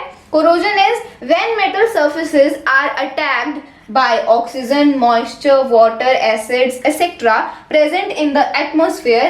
It is said to corrode and this process is called corrosion. तो कोरोजन क्या होता है, जो चीजें मेटल की बनी होती हैं, मतलब जो मेटल सर्फेसेस होती हैं, अगर उनको आप हवा में छोड़ दोगे ऐसे ही खुला तो क्या होता है, थोड़े टाइम बाद वो जो मेटल सर्फेसेस होती हैं जैसे आयरन, सिल्वर, तो जो चीजें मेटल की बनी होती हैं वो एयर में प्रेजेंट मॉइस्चर, एसिड्स उनसे रिएक्ट कर लेती हैं। रिएक्ट होने के बाद क्या होता है, उन पे एक लेयर बन जाती है, वो कोरोड हो जाती है। कोरोड का मतलब उन पे एक लेयर बन जाती है और फिर वो मेटल खराब हो जाता है। ठीक है, जैसे आपने आयरन के केस में देखा होगा, जो आयरन की बनी हुई चीजें होती हैं, अगर उनको आप हवा में ऐसे ही खुला छोड़ दोगे तो थोड़े टाइम बाद क्या होता है, उस आयरन पे एक रेडिश ब्राउन लेयर बन जाती है जिसको हम रस्ट बोलते हैं। ठीक है, तो फिर आयरन खराब हो जाता है, यूज करने लायक नहीं रहता है, तो that is known as corrosion. वो कोरोजन होता है। ठीक है, मेटल सर्फेसेस जब एयर के कांटेक्ट में आती हैं, ऑक्सीजन के कांटेक्ट में आती है, तो क्या होता है, वो कोरोड हो जाती है, उनके ऊपर एक लेयर बन जाती है। ठीक है, that is known as corrosion.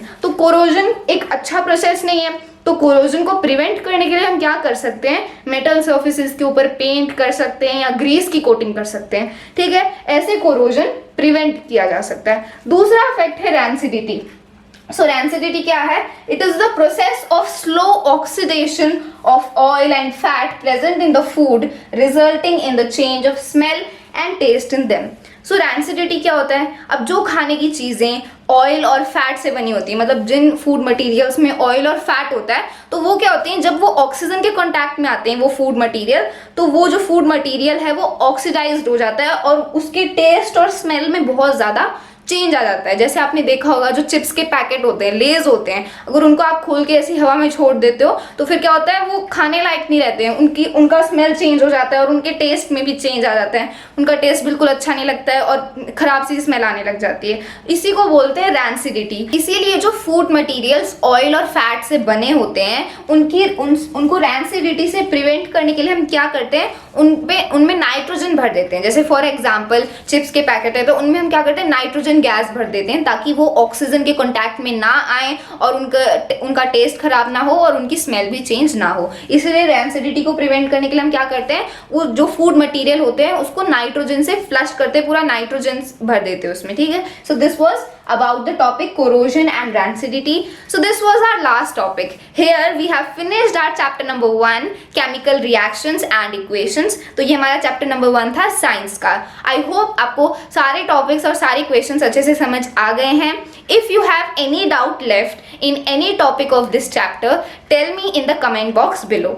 So that's all for this video. I will be coming back with some more new topics of class 10th. Till then, that's it. And if you find my videos helpful and informative, subscribe to my channel and press the bell icon and share it with your friends. So that's all for this video. Thank you very much.